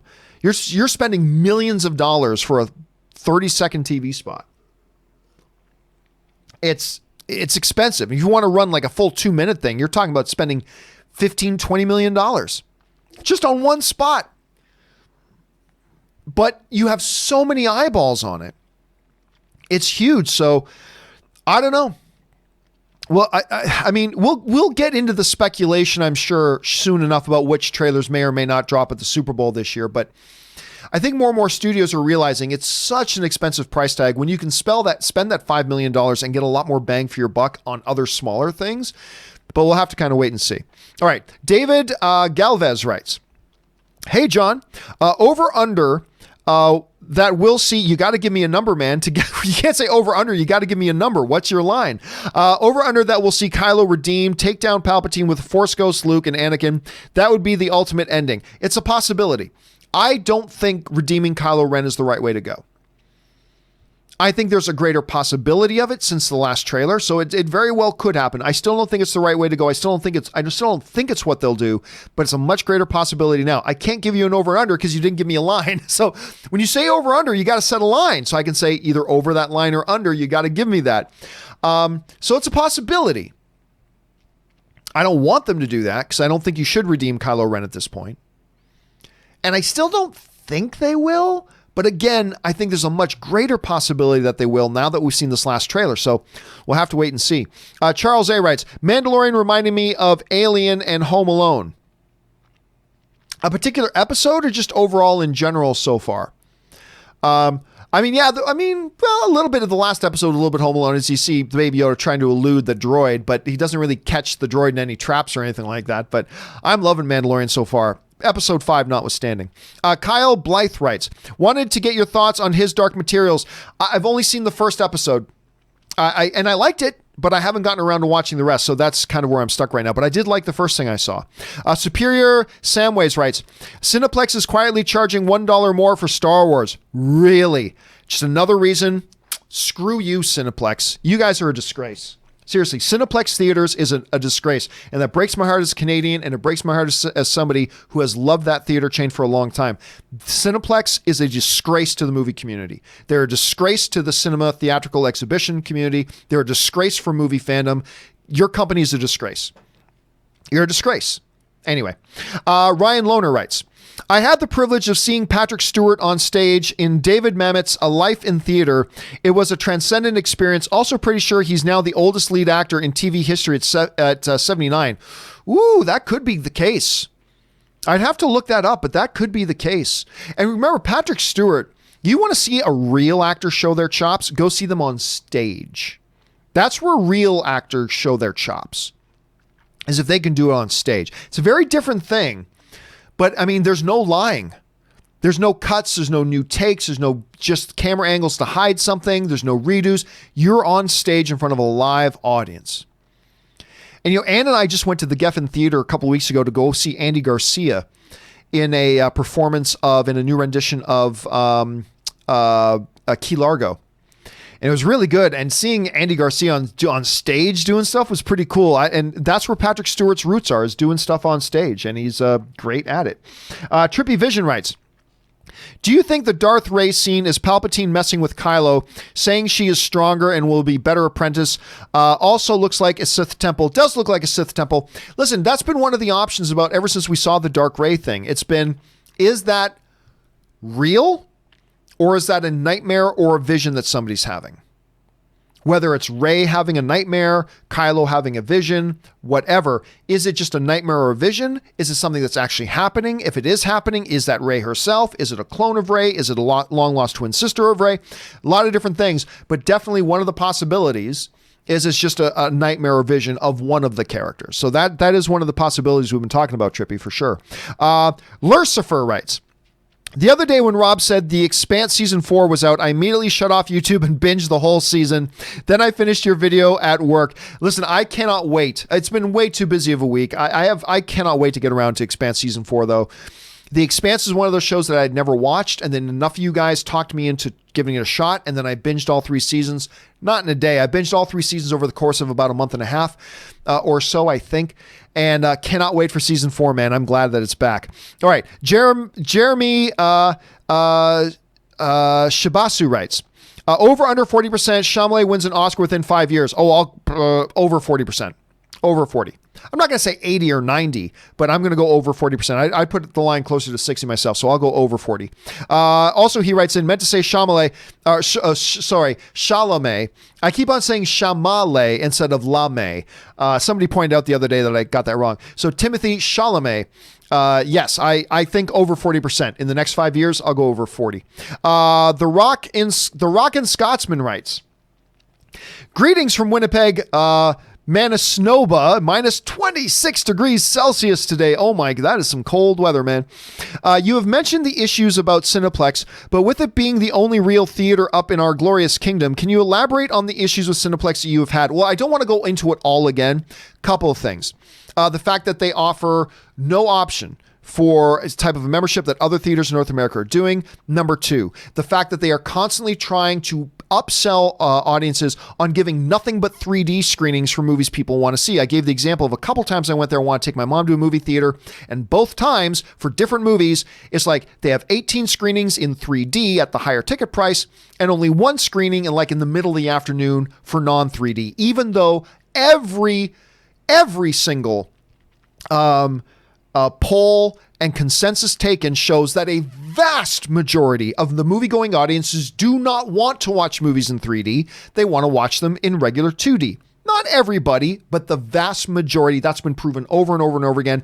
And yet they keep putting it up in 3D. That's almost all your options because they can charge you a higher ticket price. Also, they charge you an extra premium for getting a pre-reserved seat in a lot of their theaters. Not all of them, but some of them. It is just things like this over and over and over and over again that show them hawking up a loogie and spitting in the audience's face. You know why? Because they have no real competition and they're a monopoly. And what are you going to do? Go to the competitor? Ooh, there is no competitor. So if you want to watch a movie, you have to come to us.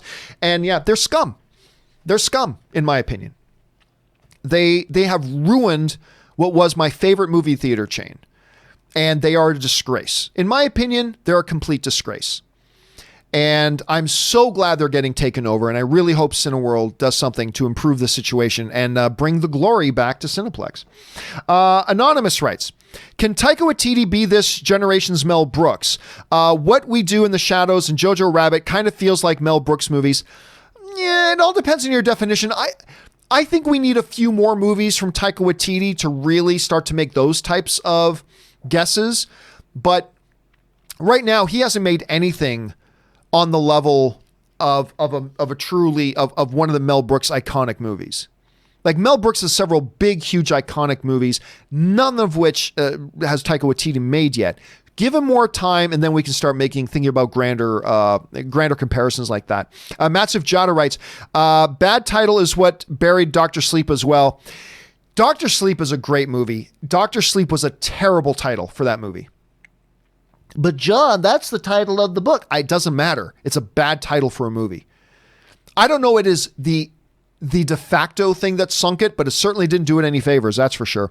Qui-Gon Jinn writes, hey John, you keep saying that Cineworld has been doing Unlimited for almost a decade, but in fact, they actually started the Unlimited card in 2015, so even longer than that. But also 2005 is the year Cineworld bought UGC Cinemas, who started an Unlimited movie membership in 1999. Really? I didn't know that.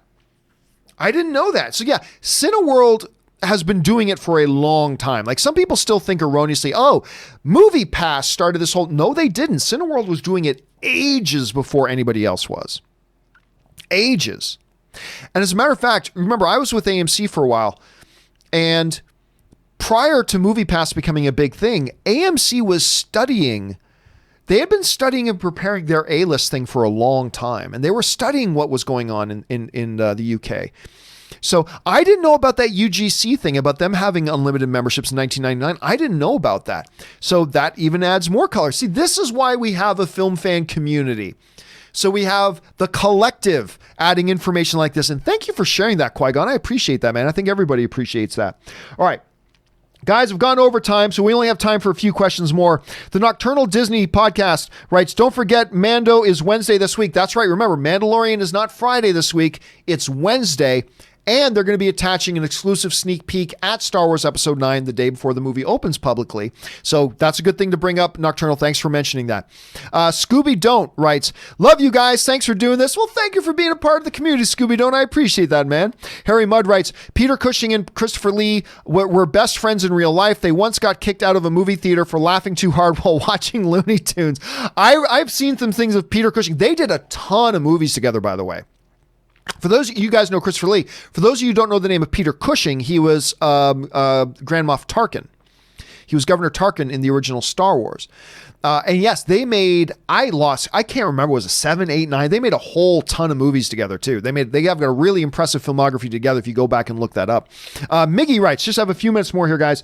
Miggy writes, are you watching For All Mankind? I have not watched it yet, no. Love NASA, Ronald Moore, who made Battlestar Galactica, which is my all-time favorite show. And this week's episode was fantastic, but I don't know anyone who was watching it. Robert Meyer Burnett is watching it. With Disney Plus, Mandalorian, and HBO's Watchmen dominating TV, could Apple TV have picked a worse time to debut? No, now's the time to debut. And by the way, they're getting a lot of they're getting a lot of awards buzz with their show Morning Show. They're getting a lot of buzz for that. But it's not about when they debuted, because you remember even a few months ago, they did their big event announcing all these shows that were coming. Even then we were saying, nothing's jumping out at us. Like, I don't care about C, even though it's got Jason Momoa, and I love Jason Momoa. I don't care about that show. Maybe if I watched it, I would love it, but I don't have time to watch a lot of stuff. So you got to get my attention. That show did nothing for me. None of it did. I tried the morning show. I've watched the first episode of the morning show, and I gotta say that show is really good. It's really good. But I haven't been able to watch any more of it because I just don't have time to watch a lot of TV. So I don't know if it has anything to do about when it debuted. It's just that it's not debuting with stuff that's really catching people's attention. So I think that's the big thing. By the way, there's 500 television shows on right now. It's like, oh, but there's a big show right now. That doesn't mean anything. Just because Watchmen is out there, and by the way, not everybody's watching Watchmen. Just because Watchmen's out there, Mandalorian, just because there's one big hit show, that doesn't mean nobody's left to watch any other shows, right? That's the way television works. A lot of people watch lots of different shows all at the same time. I think it's just that they didn't launch with anything that really caught people's imaginations. So, I don't know. We'll have to wait and see as we go, Miggy. All right. Final 3 questions, guys, and then I got to wrap things up today. Douglas Armstrong writes, if episode 9 is better than The Last Jedi, I'll be happy. Only excited for episode 9 to see how the series will end. Yeah, well, listen, I think there's a lot of reasons to be excited. Several reasons to be pessimistic, too. So we'll have to wait and see. Fortunately, tonight we're going to start to hear some things, and then in just a couple of days, everybody will get a chance to see for themselves. Jay Master writes, the Seahawks won big against the Panthers yesterday, 34-23, and Coach Pete Carroll has reached his 100 regular season wins with Seattle. Go Hawks. I love Coach Carroll. Love Coach Carroll. Followed him when he went from USC into the NFL. I really think he coaches an entertaining brand of football. And as Robert Meyer Burnett calls them, the Jedi Knights of the Pacific Northwest, they're rolling pretty good right now. They're looking really, really good right now. All right, last question today, guys, and then the rest we'll have to pick up on a companion video. Emil Carlson writes, hi from Copenhagen, Denmark. How do you think the Star Wars movies will continue after The Rise of Skywalker? I don't know if this is true, but I read a long time ago that the next movies will go back to the Old Republic based on the video games. Well, here's the thing.